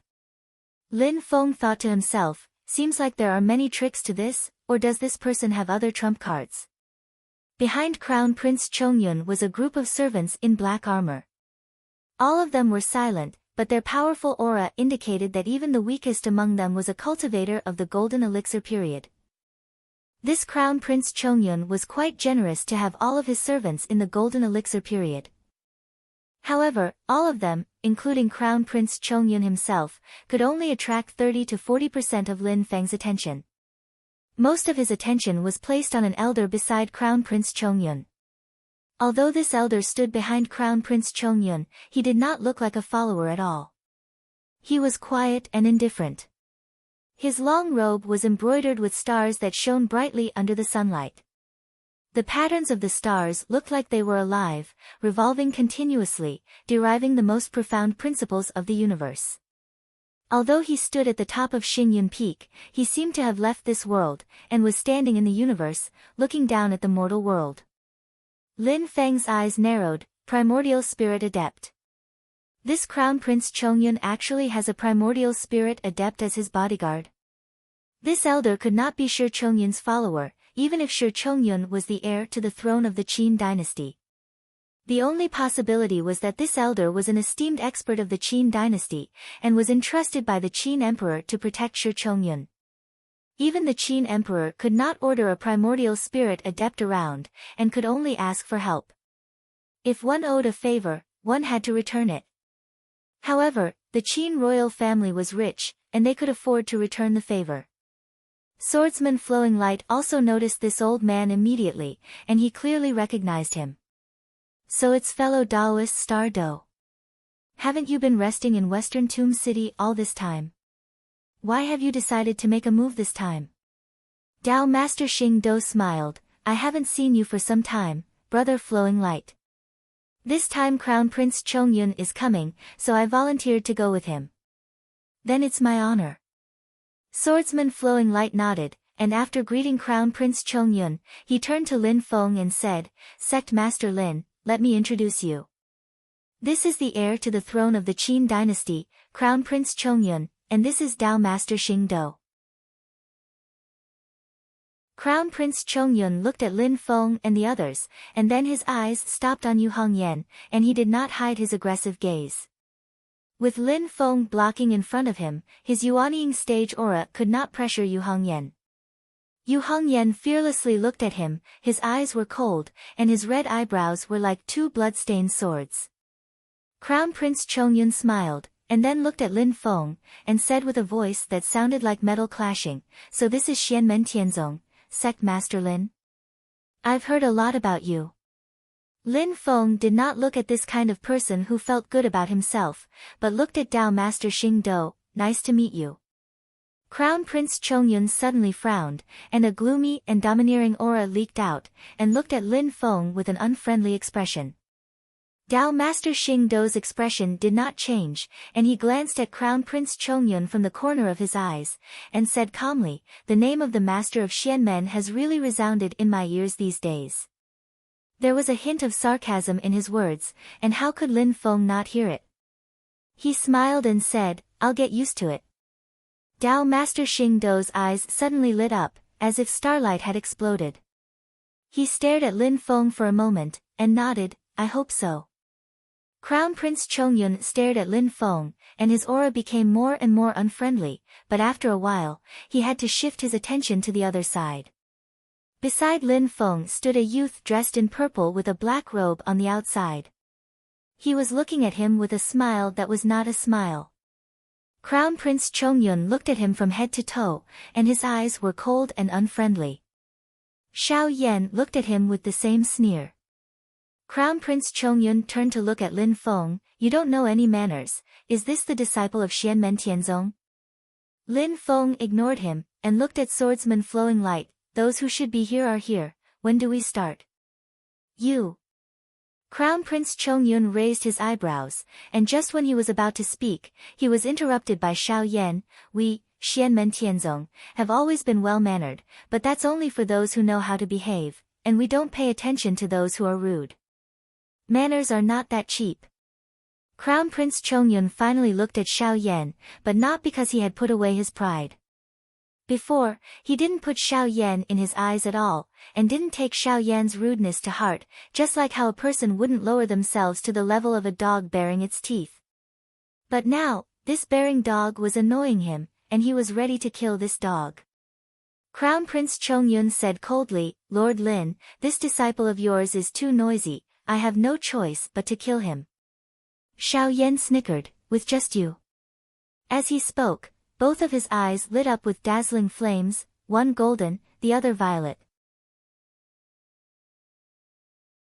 Seeing the golden and purple flames, Crown Prince Chongyun became a bit more serious, nodding his head. So you are Xiao Yan, true sun fire, nether evil flame, having two great true fires at the same time, you are not ordinary. After the battle in the Sand Continent, Xianmen Tianzong's disciples became famous, and the Qin dynasty's intelligence network was on point. As the heir to the throne, Crown Prince Chongyun naturally had first-hand information. But his arrogance did not change, and he said lightly, but you, who only have the cultivation of the golden elixir period, still have a long way to go. Lin Feng looked with interest at Crown Prince Chongyun, who was going against Xiao Yan, and thought, looks like the special care the Xiao family received in Wuzhou City did not come from this person's order. Not only that, he doesn't seem to know at all. It's getting more and more interesting. Lin Feng did not speak, and Flowing Light swordsman, Ziyun ancestor, Qing'ai ancestor, and the others were even more silent. The result in front of them was exactly what they had been dreaming of. Before Murong Yanran was involved, Crown Prince Chongyun had already gone against Xiao Yan. Everything was going so smoothly that even Qing'ai ancestor began to be suspicious, fearing that something was wrong. Your Highness is too fast, it took me a while to catch up. At this moment, a voice suddenly came from the sky. Junior Taningjie greets Flowing Light swordsman, master of Xianmen, and Master Xingdou. Taningjie. Flowing Light swordsman and Master Xingdou looked at each other. Obviously both of them had heard of this person's name. Flowing Light swordsman said calmly, it's rare for the Xingyun Peak to be so lively today. With a stroke of his finger, the clouds dispersed, and a middle-aged man in blue fell from the sky. His mana and cultivation shook the void. It was a Yuanying cultivator. After this Taningjie landed, he bowed to Lin Feng, Flowing Light swordsman, and Master Xingdou one by one. As soon as he appeared, Crown Prince Chongyun frowned. Taningjie, what are you doing here? Did Prime Minister Wu order you to come? Taningjie said with a smile, I am indeed here on Prime Minister Wu's request, but it's just to send something to Flowing Light swordsman, nothing else. Your Highness, please don't blame me. He looked at Lin Feng with a smile. However, it seems that this is a grand event. I wonder if I can have the honor to be a spectator. Lin Feng looked at Taningjie silently, and at the same time, he received a voice transmission from Black Dragon Jiayu. Master, this person's surname is Tan, and he has a close relationship with the Qin dynasty. It is very likely that he is from the Tan family, one of the 7 great families of the ancient Yuan Tian realm.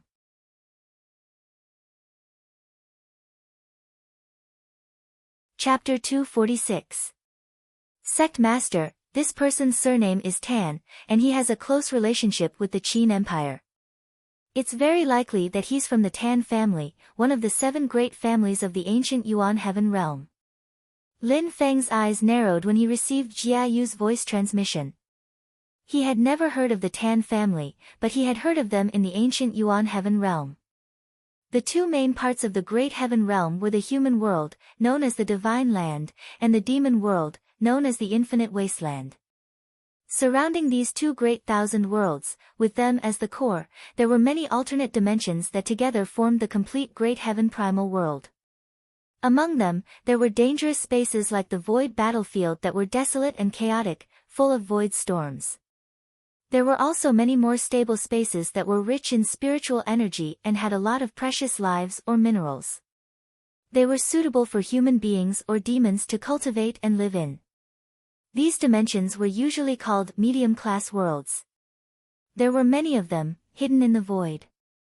Some had already been discovered and developed, while others had yet to appear.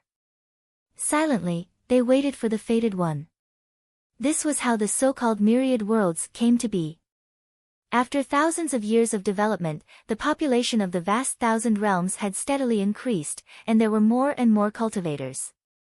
Some cultivation resources could be regenerated, recycled and cultivated, but some could not be regenerated.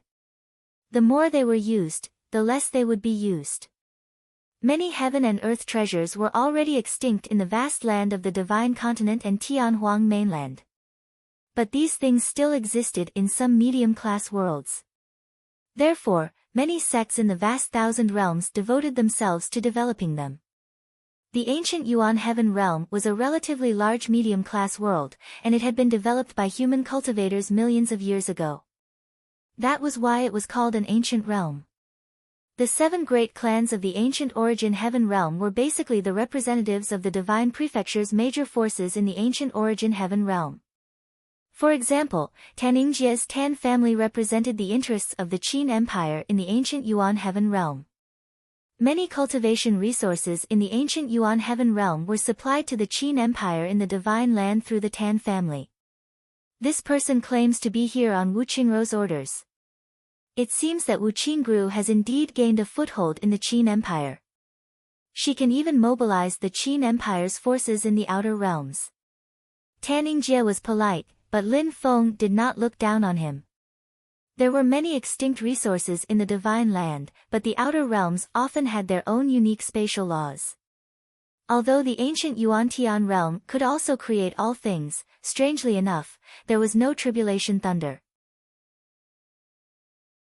There was normal heavenly thunder, but there was no tribulation thunder that could shatter the void. This meant that cultivators could only reach the late golden elixir stage, unable to form a nascent soul in the ancient Yuan heaven realm. If the cultivators of the ancient origin heaven realm wanted to reach the nascent soul stage, they had to come to the divine prefecture. This was also the reason why the Qin dynasty and other powers could control the 7 great clans of the ancient origin heaven realm. Using the Tan clan as an example, the number of late golden core cultivators from the Tan clan coming to the vast thousand domains to undergo the thunder tribulation and form their nascent soul would be controlled by the Qin dynasty. Under these circumstances, Tanningjie, as a Yuanian cultivator, stayed in the boundless world instead of returning to the ancient Yuan heaven realm. He was likely the spokesperson of the Tan family, serving as a bridge between the two sides. His status in the Tan family was not low. For such a person to run errands for Wu Qingru, Lin Feng couldn't help but feel admiration towards Great Qin's new prime minister. Lin Feng thought about it and said, "Daoist Tan is too polite. I don't mind, but I'll have to ask Master Flowing Light first." Swordsman Flowing Light's eyes flickered. "It's fine. You can stay and watch the ceremony." "What did Wu Qingru ask you to bring me?" Crown Prince Chongyun looked over and stared expressionlessly at Tanningjie. Tanningjie shook his head. "I don't know what it is. Minister Wu only said that Swordsman Flowing Light would know after seeing it." He took out a jade scroll and politely handed it to Swordsman Flowing Light. Crown Prince Chongyun stared at the jade scroll. His eyes flickered, but he didn't say anything.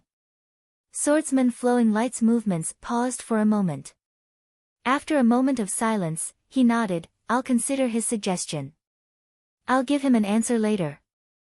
Tanningjie smiled. "I'm here as a messenger. You don't have to be so polite."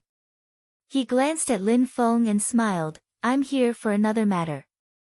I'm here to represent Minister Wu to invite the Celeritas Sword Sect and Xianmen Tianzong to attend the opening ceremony of the ancient Desolate Sea Realm in a month's time." Hearing this, Lin Feng turned his head and looked towards Venerable Streamlight, and Venerable Streamlight also did the same. After the two of them looked at each other, Lin Feng's gaze once again looked towards Tanningjie, asking, 1 month later? The ancient desolate sea realm was the same as the ancient Yuan heaven realm. It was a medium-class realm independent of the Great Thousand World. Compared to the ancient Yuan heaven realm, the spatial laws of the ancient desolate sea realm were even stranger. It only allowed cultivators below Yuanying to enter. There was a spatial gap between the ancient Yuan heaven realm and the divine land. However, the ancient desolate sea realm was different. The gate that connected to the divine land was usually sealed and would only open after a period of time. The gate to the ancient desolate sea realm was located at the northern border of the Great Qin dynasty. After a long period of dispute, all the major forces reluctantly acknowledged the Great Qin dynasty's right to deal with the gate. In exchange, the Great Qin dynasty would invite the other major forces to participate in a grand event every time the gate to the ancient desolate sea realm opened. They would host a desolate sea realm assembly. During the assembly, the various forces would send their best disciples below Yuanying to compete. The winner would obtain a place to enter the ancient desolate sea realm. After many years of development, the desolate sea assembly gradually became a grand event. Most of the time, it was not for the place to enter the ancient desolate sea realm, but a grand event for the various forces to test each other's strength and understand each other's potential. Tanningjie said, exactly. In 30 days, the gate to the ancient desolate sea realm will reopen. I thank the Great Qin dynasty for their invitation. If all goes well, the disciples of my Xianmen Tianzong will participate in this grand event as scheduled. Lin Feng nodded slightly and gave a definite answer. He was now thinking of ways to expand the influence of his sect and raise the sect's reputation. He naturally would not miss such an opportunity. Lin Feng glanced at Crown Prince Chongyun from the corner of his eyes, only to find that his emotions had suddenly calmed down. When he heard that Tanningjie had received Wu Qingrou's order to invite Lin Feng, the Crown Prince was stunned for a moment before his eyes burned with endless anger. This anger was far greater than the anger he felt when Xiao Yan went against him. Gloomy, cold, and filled with endless killing intent. Clearly, Crown Prince Chongyun was completely unaware of Wu Qingrou's arrangements. But after a short moment of anger, he suddenly calmed down. Regarding Wu Qingrou's decision to invite Xianmen Tianzong and the Celeritas Sword sect to participate in the Desolate Sea Assembly, Crown Prince Chongyun did not react at all. He did not express any opinion, as if the entire matter had nothing to do with him. Lin Feng was amazed, but Tanningjie smiled bitterly in his heart. He remembered Wu Qingrou's instructions before he left, if the Crown Prince and that Xianmen Tianzong have a conflict, you have to send the invitation in person. Remember this, remember this. Wu Xiang, you're basically slapping him in the face and adding oil to the fire. Tanningjie sighed. Looking at the seemingly calm Crown Prince Chongyun, he knew that he had to give him an explanation later. This Crown Prince was already on the verge of exploding. According to the past news, Shi Chongyun is considered a very powerful crown prince. But now Wu Qingru is using him as a decoration. What does this mean? Lin Feng silently looked at Crown Prince Chongyun and Tanningjie, countless thoughts flashing through his mind. The Qin Emperor wants to change the crown prince? Forget it, he doesn't have a second son. Wait. Lin Feng's pupils suddenly constricted. That Shi Tianyi who took away Xiao Budian's Dao Foundation has become famous in the Qin dynasty. He's hailed as a destined heaven's chosen legend. Among the 4 major clans of the Qin dynasty, the Shi family is the most special. Because the Shi family is a branch of the royal family. Lin Feng thought of many things in an instant. If the Qin emperor proposes to let Shi Tianyi be adopted into the royal family, just as Lin Feng was pondering, the Celeritas Sword sect also happily agreed to the Qin dynasty's invitation. Celeritas Sword Venerable looked at Lin Feng, then looked at Xiao Yan behind him and said, there are still 4 days until the agreed date between Yan Ran and your disciple. After 4 days, let's have them fight here. What do you think, Master Lin? You remember the date very clearly. Lin Feng knew that Celerita's sword Venerable would definitely make some arrangements within these 4 days. But he was not afraid and turned to look at Xiao Yan. Xiao Yan's expression was calm as he slowly nodded, Master, I have no problem. Lin Feng nodded and looked at Celerita's sword Venerable, let's do as Sect Master Lu Guang says. Qing Ai, please invite Sect Master Lin and his disciple to rest at their residence. Celerita's sword Venerable ordered indifferently. Ancestor Qing Ai bowed and led Lin Feng and the others to the guest room to rest. Behind them, Crown Prince Chongyun looked at Tan Yingjie expressionlessly. Lin Feng smiled slightly and no longer paid attention to him. He leisurely followed Ancestor Qing Ai to a cave residence and settled down. Sitting in the cave residence, Lin Feng released his divine sense and saw Xiao Budian and Tunton standing outside their cave residence. 4 eyes stared at the Xingyun Peak outside. Xiao Budian asked softly, is there anything delicious on the Xingyun Peak? He swallowed his saliva, of course there is, Celerita's sword sect's Zhu Yuha is very famous. Lin Feng shook his head and laughed. He looked at another cave residence. Xiao Yan was sitting cross-legged silently with his eyes slightly closed. Apparently, he was making the final preparations. In Yu Hongyan's cave residence, the little girl was also sitting cross-legged, meditating. In terms of the degree of hard work in cultivation, perhaps only Wang Lin could compare with her under Lin Feng's tutelage. Both of them were the same, not wasting a minute or a second.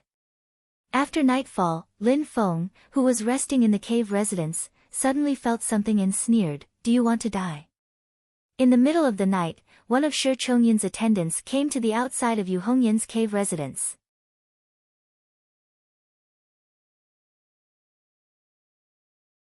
Chapter 247. Lin Feng's divine sense reached out and saw a golden elixir period cultivator dressed in black armor outside Yu Hongyan's cave dwelling. It was one of the attendants who followed Chongyun Crown Prince during the day. He seemed to know that he couldn't hide it from Lin Feng. With a humble smile on his face, he first bowed in the direction of Lin Feng's cave dwelling and then let out a low whistle outside Yu Hongyan's cave dwelling. After doing all this, the person turned around and left. Lin Feng looked on coldly and saw Yu Hongyan quickly leave the cave dwelling with a slightly excited expression on her face. Master, that person imitated the sound of a beast just now. It's an imitation of a snow civet, a rare beast unique to our Snowgale country.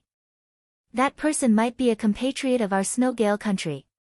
Even though his emotions were fluctuating, Yu Hongyan still reported to Lin Feng at the first moment. Lin Feng sat still in the cave dwelling. He smiled and transmitted his voice to her, then let's follow and see. Yu Hongyan took a deep breath and calmed herself down before chasing after the person. The person walked towards the depths of the Xingyun Peak. Yu Hongyan calmly followed behind while Lin Feng's divine sense followed them all the way. When they arrived in front of a cave, the person stopped and turned around to look at Yu Hongyan with a smile. When Yu Hongyan saw the person's appearance, the smile on her face suddenly became stiff. The excitement of meeting a compatriot in a foreign land disappeared.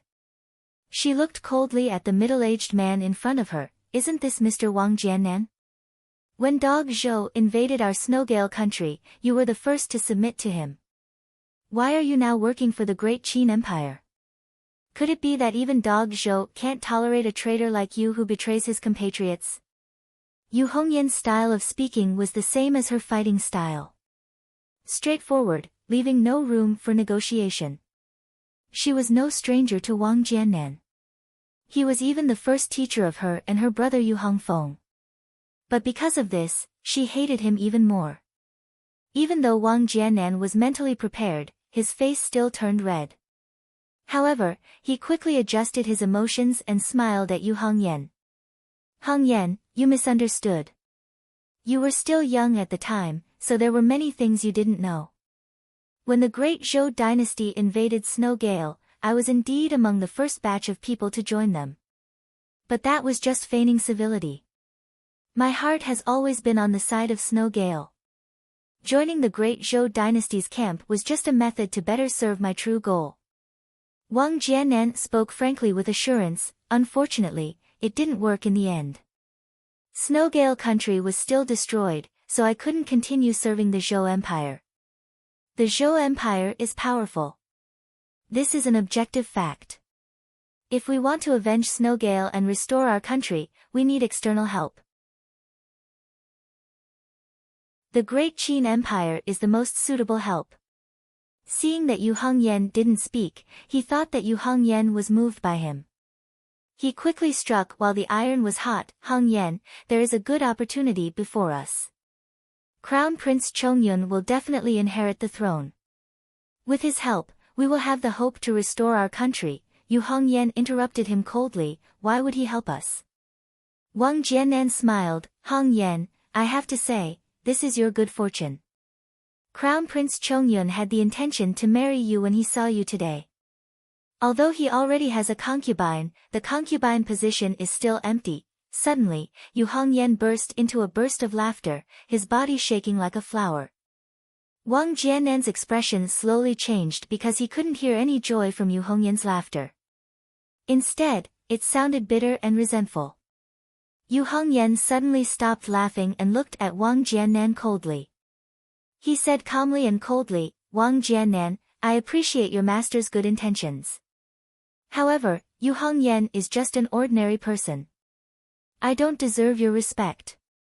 You made such a farce to target my master, Xianmen Tianzong, and my master, right?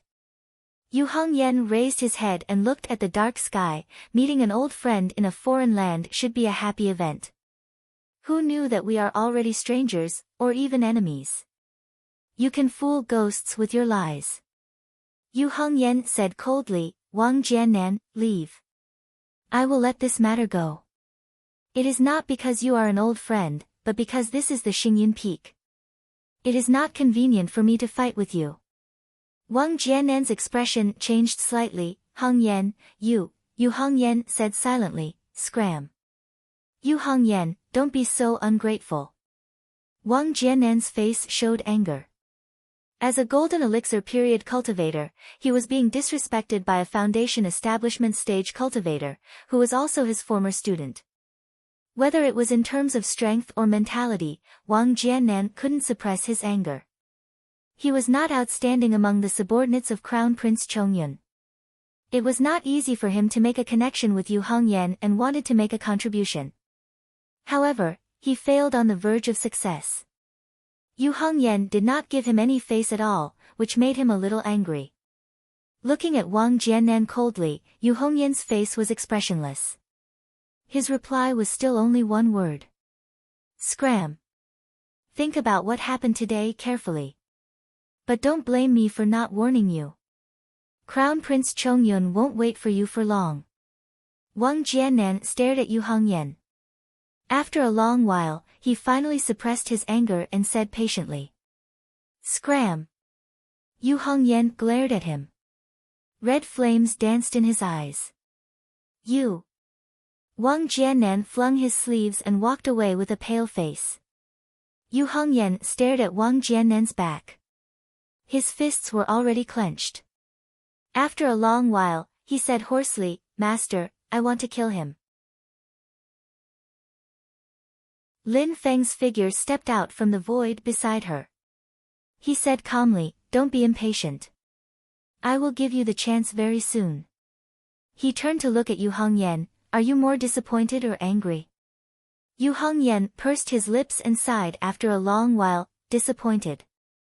Lin Feng faintly smiled, Let's go back and rest. The corner of his mouth slightly curled up. Tomorrow will be very lively. As Lin Feng expected, the next day was indeed very lively. However, the first to make a fuss were none other than Xiao Budian and Tunton. Didn't you say there was a Zhu Yuha?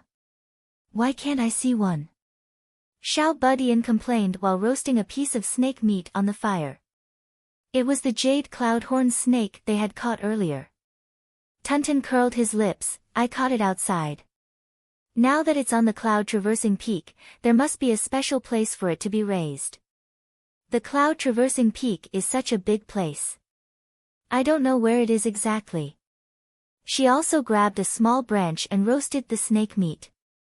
She muttered, your way of eating is so troublesome. I used to swallow it in one gulp. That's because you're stupid. You don't know how to enjoy good food. It's a waste no matter how much you eat. Xiao Budian said without raising his head.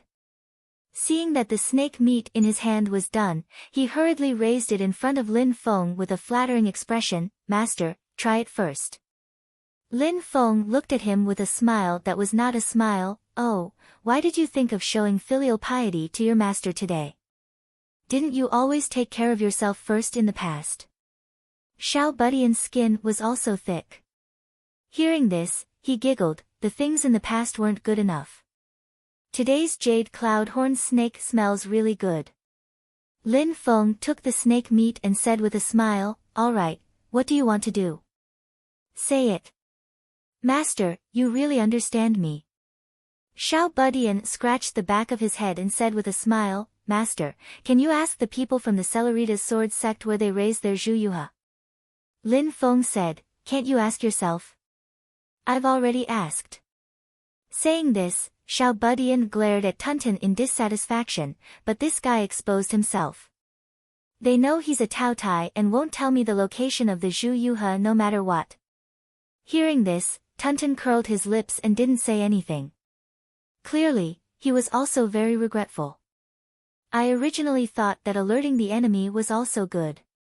Secretly following them, they might go see if there's a problem with the Zhuyuha, or move the Zhuyuha from its original location to hide in another location.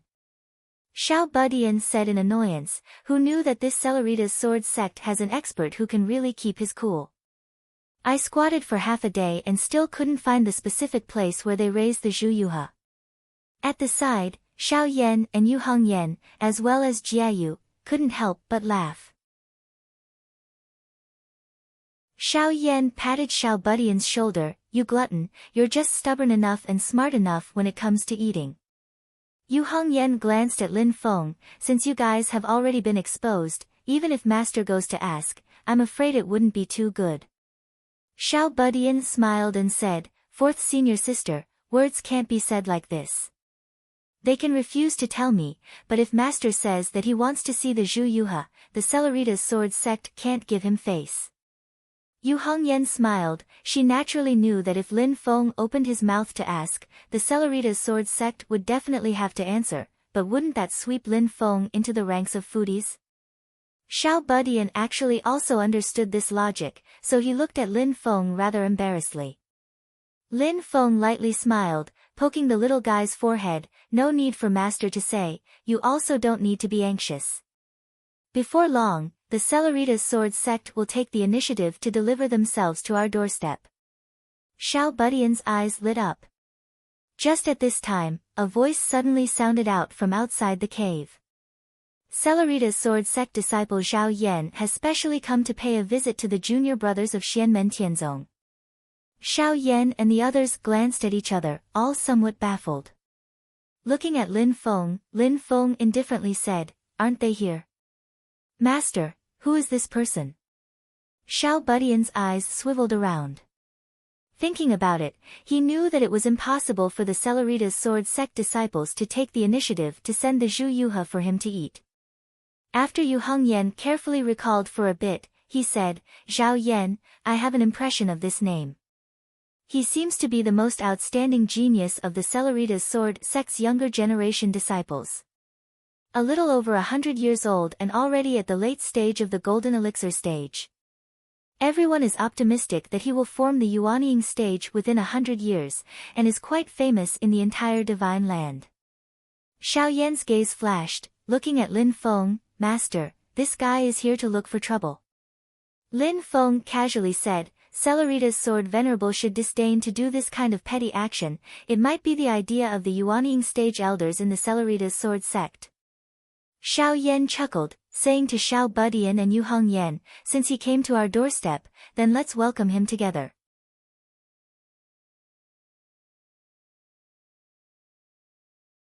Chapter 248.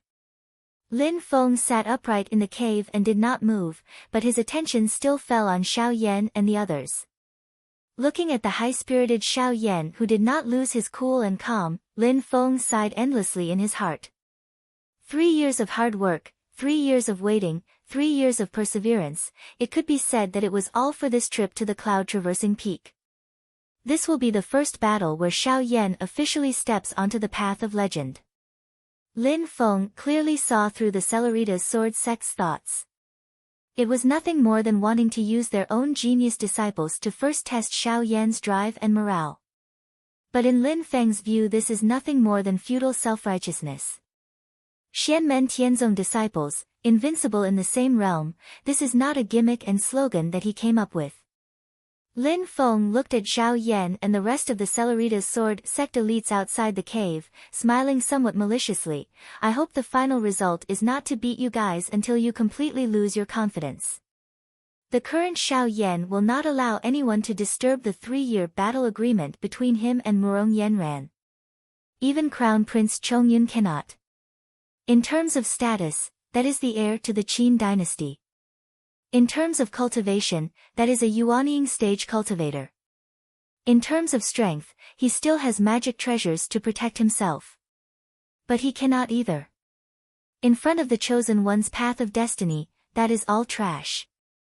Even though he doesn't know exactly what Xiao Yan is thinking in his heart right now, Lin Feng somewhat mischievously made up an internal monologue for him. I've waited for 3 years just to wait for a chance. I want to fight for my honor, not to prove that I'm amazing. I want to tell people that the things that I lost, I will definitely get them back. It still fits your mood quite well, right? Some unscrupulous master thought as he watched Xiao Yan and the others walk up to Xiao Yan. Behind Xiao Yan also stood a few Cellerita's sword sect sword cultivators. Their mana fluctuations are all late-stage golden elixir, and the golden elixir they formed are all purple elixir quality. Their ages are all not old. These people were obviously the Cellerita's sword sect's most elite and also the most core group of disciples. If nothing unexpected happens, with Murong Yenran's development trajectory, she also has the hope of becoming one of them in the future. This is also the reason why the Cellerita's sword sect values her so much. This type of elite disciple with limitless potential was the current cornerstone and future pillar for every sect. Different from ordinary sword cultivators who show off their abilities, like unsheathed sharp swords filled with killing intent, the Cellerita's sword sect's golden elixir period sword cultivators with Xiao Yan at the head have temperaments like faintly discernible clouds and mist, making people unable to grasp them. Facing Xiao Yan and Xiao Budian, even though he clearly knew that their strength could not be guessed with common sense, Xiao Yan was still calm and composed. This was his confidence as a core disciple of the Cellerita's sword sect. With late-stage golden elixir strength, even facing an initial stage Yuanying old ancestor, this was the source of his confidence. Junior apprentice brothers of Xianmen Tianzong, Cellerita's sword sect's Xiao Yan greets you. Xiao Yan slightly smiled, cupping his hands towards the cave that Lin Feng was at. Greetings to the master of the profound gates, Senior Lin. We don't dare to disturb Senior. We absolutely have no other intentions coming here. We just want to exchange Dao techniques with the junior apprentice brothers of Xianmen Tianzong. We ask for Senior's permission. Lin Feng did not make a sound, seeming to tacitly agree. Xiao Yan, Xiao Budian and the others glanced at each other, the corners of their mouths all revealing a strange smile. Logically speaking, with Xiao Yan's late-stage golden elixir cultivation, over 100 years old, and having already studied in the Cellerita's sword sect for over 100 years, arrogantly calling them junior apprentice brothers isn't too much. But falling into the ears of Xiao Yan and the others, no matter how they heard it, it felt ear-piercing.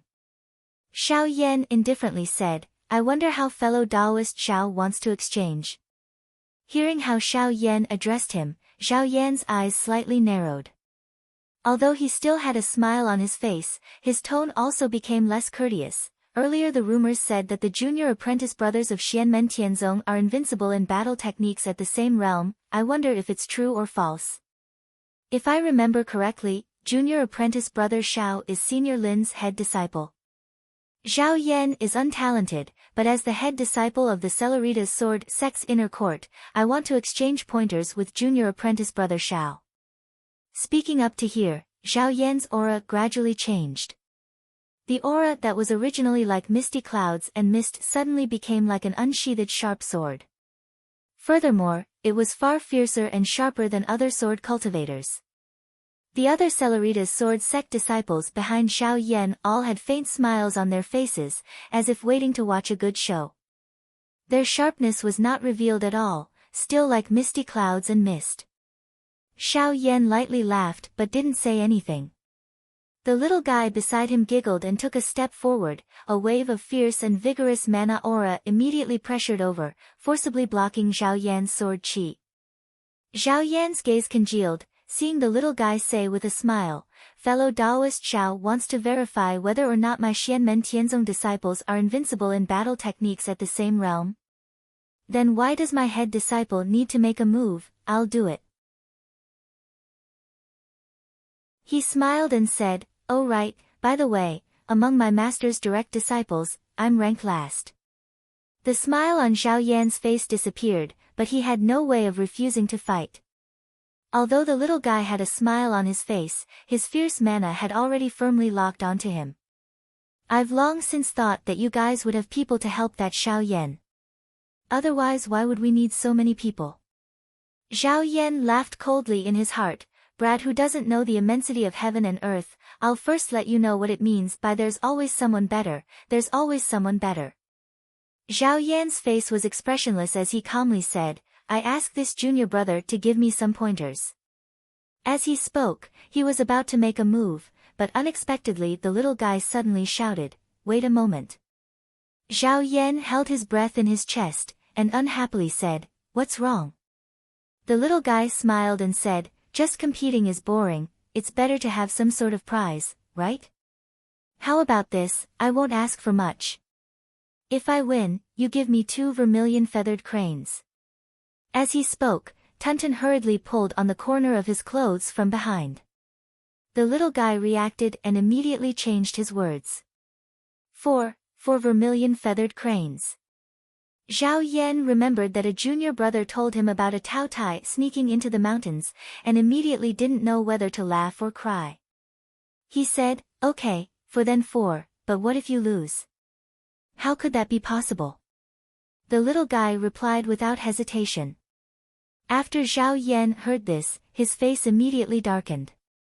The little guy looked at him and painfully shook his head, forget it, if I lose I'll give this to you." As he spoke, he waved his hand and fished out a skewer of jade cloud horn snake meat from his storage pouch. Zhao Yan was completely speechless. "I shouldn't have talked so much nonsense with this brat." He patted the sword sheath on his back and immediately a bright golden sword aura flew out, emitting a long cry as it streaked across the horizon, chopping down towards the little guy's head. The little guy stood where he was without dodging or dodging. He raised his little fist and immediately circle after circle of dazzling lightning spread out, the rumbling of thunder was deafening. Facing Zhao Yan's sword aura, the little guy did not use any techniques to meet the attack, nor did he use his own magic weapon. Instead he directly punched out, using his flesh and blood to meet the swift and fierce sword aura. The few Yuanying stage ancestors of the Celeritas Sword Sect were actually also secretly observing the battle situation. Seeing this scene, Ancestor Ziyun frowned. "What an arrogant brat." The only female ancestor, Ancestor Qi Xia, slightly shook her head, but I have to admit that he has the capital. With Golden Elixir initial stage cultivation, his total magic power is stronger than Zhao Yan late stage Golden Elixir Zhao Yan. His flesh and blood body is even more extremely valiant. Now I believe what Qing Qi said, this child has the ability to contend against Yuanying initial stage cultivators. Ancestor Ziyun nodded his head, but wanting to win against Zhao Yan with this is still far from enough. Sure enough, Zhao Yan coldly laughed, his hand forming a sword sign and the sword aura instantly changed. Lin Feng, who was watching the battle from within the cave, knew the changes in the field like the back of his hand. His gaze congealed and saw that when Zhao Yan's sword aura flew halfway and was about to be intercepted by the little guy, the originally golden light flashing sword aura actually transformed into a gray mist, making a turn in the air and already nimbly dodged the little guy's lightning fist. After dodging, the gray mist once again changed. The clouds suddenly emitted a faint light, as if the sky had always been overcast, and the dark clouds in the sky suddenly dispersed, revealing the sun. A little bit of sunlight from weak to strong slowly penetrated through. The golden sword aura reappeared and continued to cut straight towards the little guy's vital points. The sword aura and the clouds were incomparably skillful, without any feeling of jerkiness. This move of Zhao Yan's was extremely beautiful. Ancestor Qing Qi, who was watching the battle, praised, "Our Celerita's sword sect's signature sword art, cloud-flowing light sword, Zhao Yan is using it more and more skillfully." Ancestor Ziyun had a smile on his face, obviously also very satisfied. Indeed, got a taste, not bad, not bad. Zhao Yan's sword aura and the clouds switched back and forth, nimbly dodging the little guy's defensive key points. There was a bit of a performance and playfulness in it. This cloud-flowing light sword, with the same name as the Celerita's sword sect, was undoubtedly its signature sword art. Its power was really amazing. Lin Feng watched from the side for a moment and already saw the extraordinariness. Cloud-flowing light sword. After comprehending the true meaning of light and dark intertwining, cloud-flowing light, cultivators could practice sword aura, and the sword aura could be interchangeable with the cloud-like sword qi, creating reality and illusion. Although the sword aura was strong and indestructible, once it was released, it was a straight line, the direction could not be changed. Although the speed was so fast that people could not react, there were still traces to be found. But if it could be combined with the sword qi that lingered and changed like clouds and mist, sometimes clouds and sometimes sword aura, then it would be mysterious and ruthless, giving people a huge headache. Light and dark intertwined, the light was bright, the clouds were dark, the light clouds were modeled and changed, real and fake, making people unable to grasp it. You see, it is a sword aura, you dodge it, it turns into clouds and mist, it changes direction, aiming at you, it turns into sword aura again. Lin Feng secretly nodded. This sword art of the Celerita's sword sect could be said to be very sinister in its intention, but it could also be said to be very practical. Using a common saying, it is pretending to be a pig to eat a tiger. What is released is sword qi, disrupting the opponent's judgment of your attack speed and power. The killing move is already in front of you, suddenly becoming sword aura, the speed abruptly becoming 10 times, 100 times faster, immediately piercing a transparent hole in the opponent who could not react in time. A Celerita's sword sect disciple saw that Zhao Yan had the upper hand and was suppressing the little guy, so he smiled at Zhao Yan and said, "Senior brother Zhao will accompany that junior brother to play, then let me spar with you, junior brother Zhao." Zhao Yan lightly laughed. "What's the hurry? It's going to end soon." The other's expression slightly changed. Turning his head to look, he saw that the battle between the little guy and Zhao Yan had suddenly changed.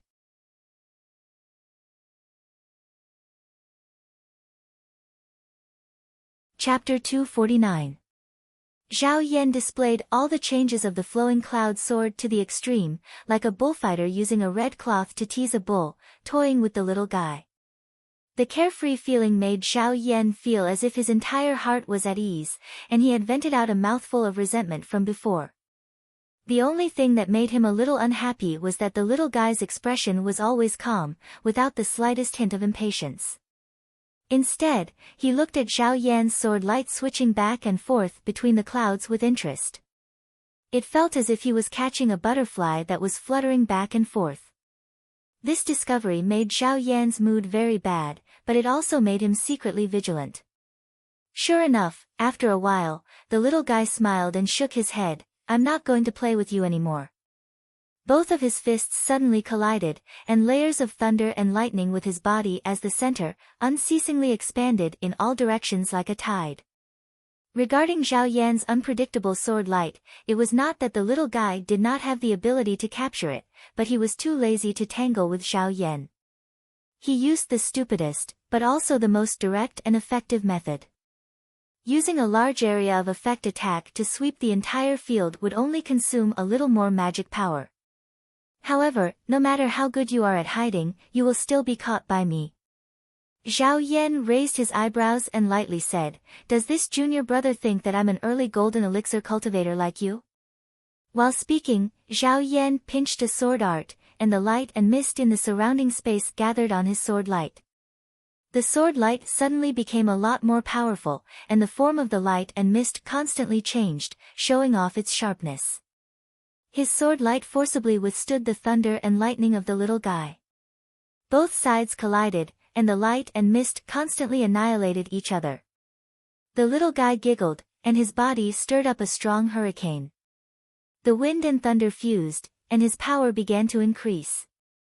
After he successfully formed his core and advanced to the golden elixir period, the power of the unlimited wind and thunder technique also increased. To be precise, the power of the unlimited wind and thunder could always be increased without limit, but as the power increased, it would be beyond the little guy's control. After the little guy advanced to the golden elixir period, he had the ability to control an even stronger power of wind and thunder. After the power of the unlimited wind and thunder was further increased, he could stop the transformation fusion and continue to increase his power. Surging wind and thunder swept through the entire area, directly pushing back Zhao Yan's misty sword light. But that wasn't the end. The golden elixir of the ninth orifice of the Xiantian realm began to absorb the spiritual energy of heaven and earth, increasing the power of his wind and lightning. The Celeritas Sword School's Great Mountain Protecting Formation, the Cloudy Sky Celeritas Sword Formation, that was laid on top of the cloud-traveling peak, all reacted because of this. Layer upon layer of light mist rolled, pressing towards the little guy. Ancestor Violet Cloud frowned, raising his hand to stop the movement of the Cloudy Sky Streamlight Sword Formation. If it really moved, Xiao Budian would certainly not be able to resist, and the Streamlight Sword Sect's face would also be completely lost. Such a powerful force of wind and thunder. At least in terms of the total amount of Dharma power, he does have the strength to fight with a practitioner at the Yuanying stage. Ancestor Qixia looked solemn. He glanced at Ancestor Qingwei and said nothing. She is a middle-stage Yuanying cultivator, so she is not afraid of Tiny Tot at all. However, Ancestor Qingwei, an early-stage Yuanying cultivator, can already feel the pressure brought by Tiny Tot. Ancestor Qingwei also looked solemn.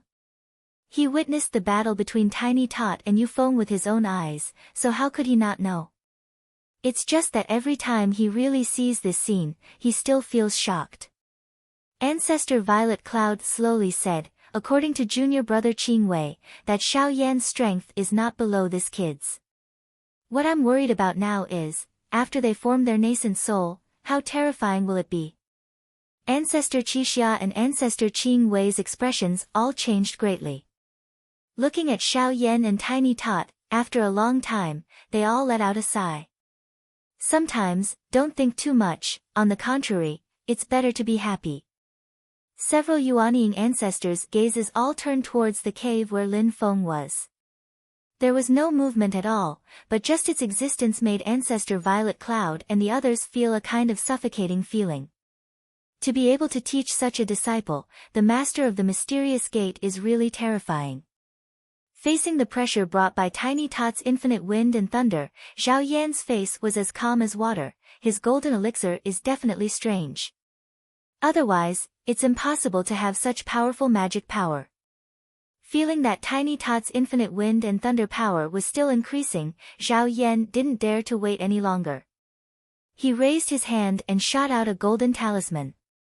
Heavenly Talisman Sword Seal, a magic tool of the Yuanying period, could repeatedly store a large amount of powerful sword intent that could only be released by the Yuanying period cultivators, and it was Zhao Yan's trump card.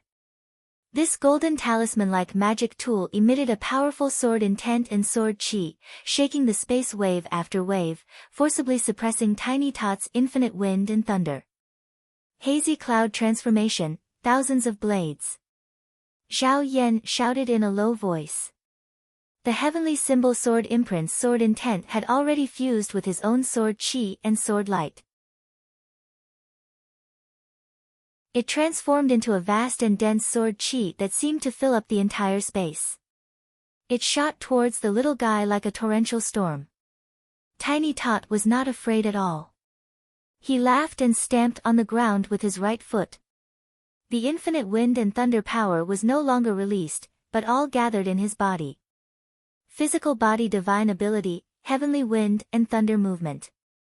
Berserk wind and thunder enveloped Tiny Tot's body, and one could see his figure continuously growing.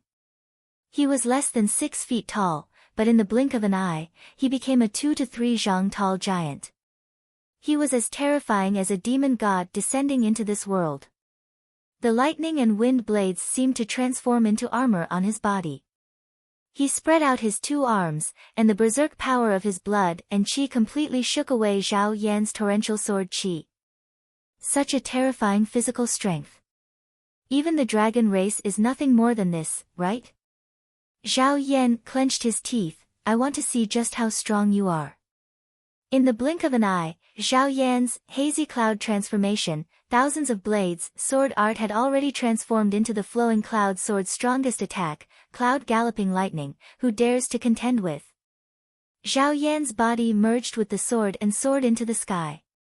He merged with the sword chi that filled the sky and transformed into a streak of brilliant sword light. He completely abandoned the ever-changing characteristics of the clouds, and only used the purest killing power and attack power. With a power that could cut the heavens and split the earth, he chopped down on Tiny Tot's 30 zhang tall demonic god of wind and thunder body. The heavenly talisman sword seals, sword chi and sword intent were all added to Zhao Yan's sword, allowing him to directly pierce through space. He instantly disappeared from his original location, and at the same time, he already killed his way in front of Tiny Tot. With such a ferocious sword, even the Yuanying ancestor would have to carefully deal with it. If he was truly stabbed, even if he didn't die, he would be seriously injured. Tiny Tot was completely fearless. The demonic god of wind and thunder body opened and closed his mouth, emitting a thunderous laughter. You're not the only one with a Yuanying realm artifact. Cyan light suddenly flashed on his body, and he disappeared in an instant. Zhao Yan was shocked and immediately remembered that the Qing Wei ancestor once mentioned that Lin Feng once gave Tiny Tot a small bronze cauldron that could travel through space. That small cauldron was also a Yuanying realm artifact. It was precisely with this cauldron that Tiny Tot was able to fight with the Yuanying ancestor Yuan Feng. However, hearing about it and actually seeing it were 2 completely different things. Only now did he truly know how difficult it was to deal with Tiny Tot's bronze cauldron. It was a special artifact that was condensed with the mysterious power of space. Tiny Tot's figure flickered in the void, and it was even more strange and unpredictable than Zhao Yan's sword light. The iron fist wrapped in wind and thunder bombarded the side of Zhao Yan's sword light again and again. Tiny Tot never confronted the sword light head-on, avoiding its sharpness and focusing on attacking the flank. Zhao Yan's sword light was on the verge of collapse. Zhao Yan sighed in a low voice, clouds cover the fog, wind and rain obscure, the majestic sword light, like a rainbow piercing through the sun, suddenly disappeared, and all turned into a heavy misty sword aura. Moreover, it gathered into a ball, wrapping Zhao Yan in the center. The thick clouds blocked Tiny Tot's iron fist. The fierce attack bombarded on the cloud, but the cloud only trembled a little. Some of the defeated sword aura retreated but did not disperse.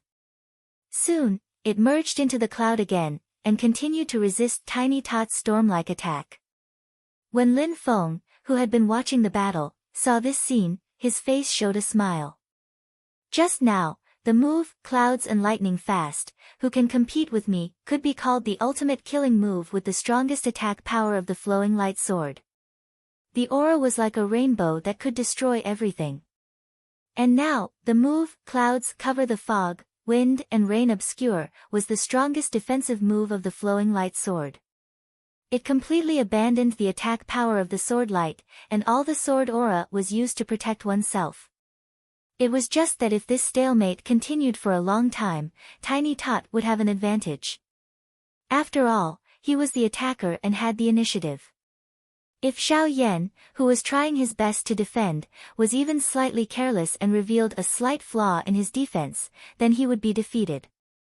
Victory and defeat have been decided. Lin Feng faintly smiled. On the other side, Ancestor Ziyun and the others also sighed together.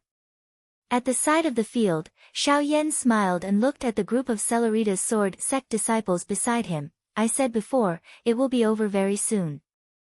The group of Celerita's sword sect disciples all had serious expressions, watching Tiny Tot surround Xiao Yan and beat him up.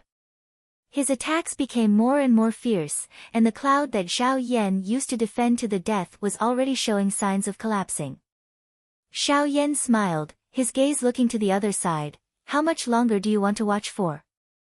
The void broke open, and a gloomy and overbearing Crown Prince Chongyun slowly walked out.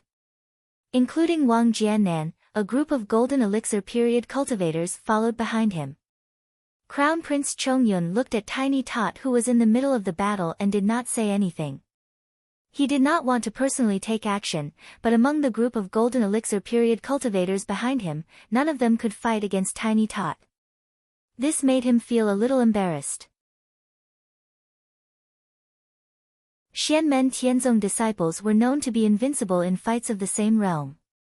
With his Yuanying stage cultivation, even if he won it would not be worth mentioning. Crown Prince Chongyun did not make a move for the time being, but there were already people who had their eyes on him.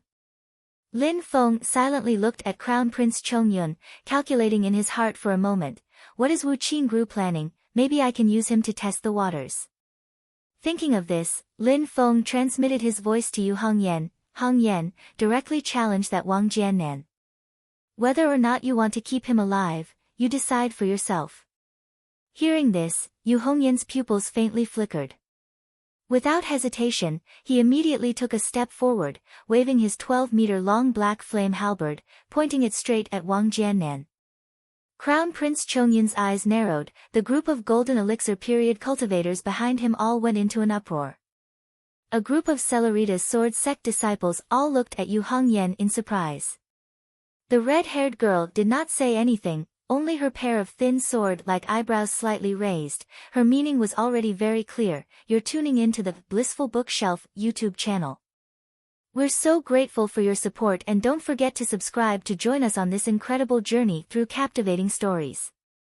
Your generosity through donations truly makes a world of difference, as it's the primary source of revenue that allows me to expand and enhance this channel for you. Thank you from the bottom of my heart for being a part of this adventure.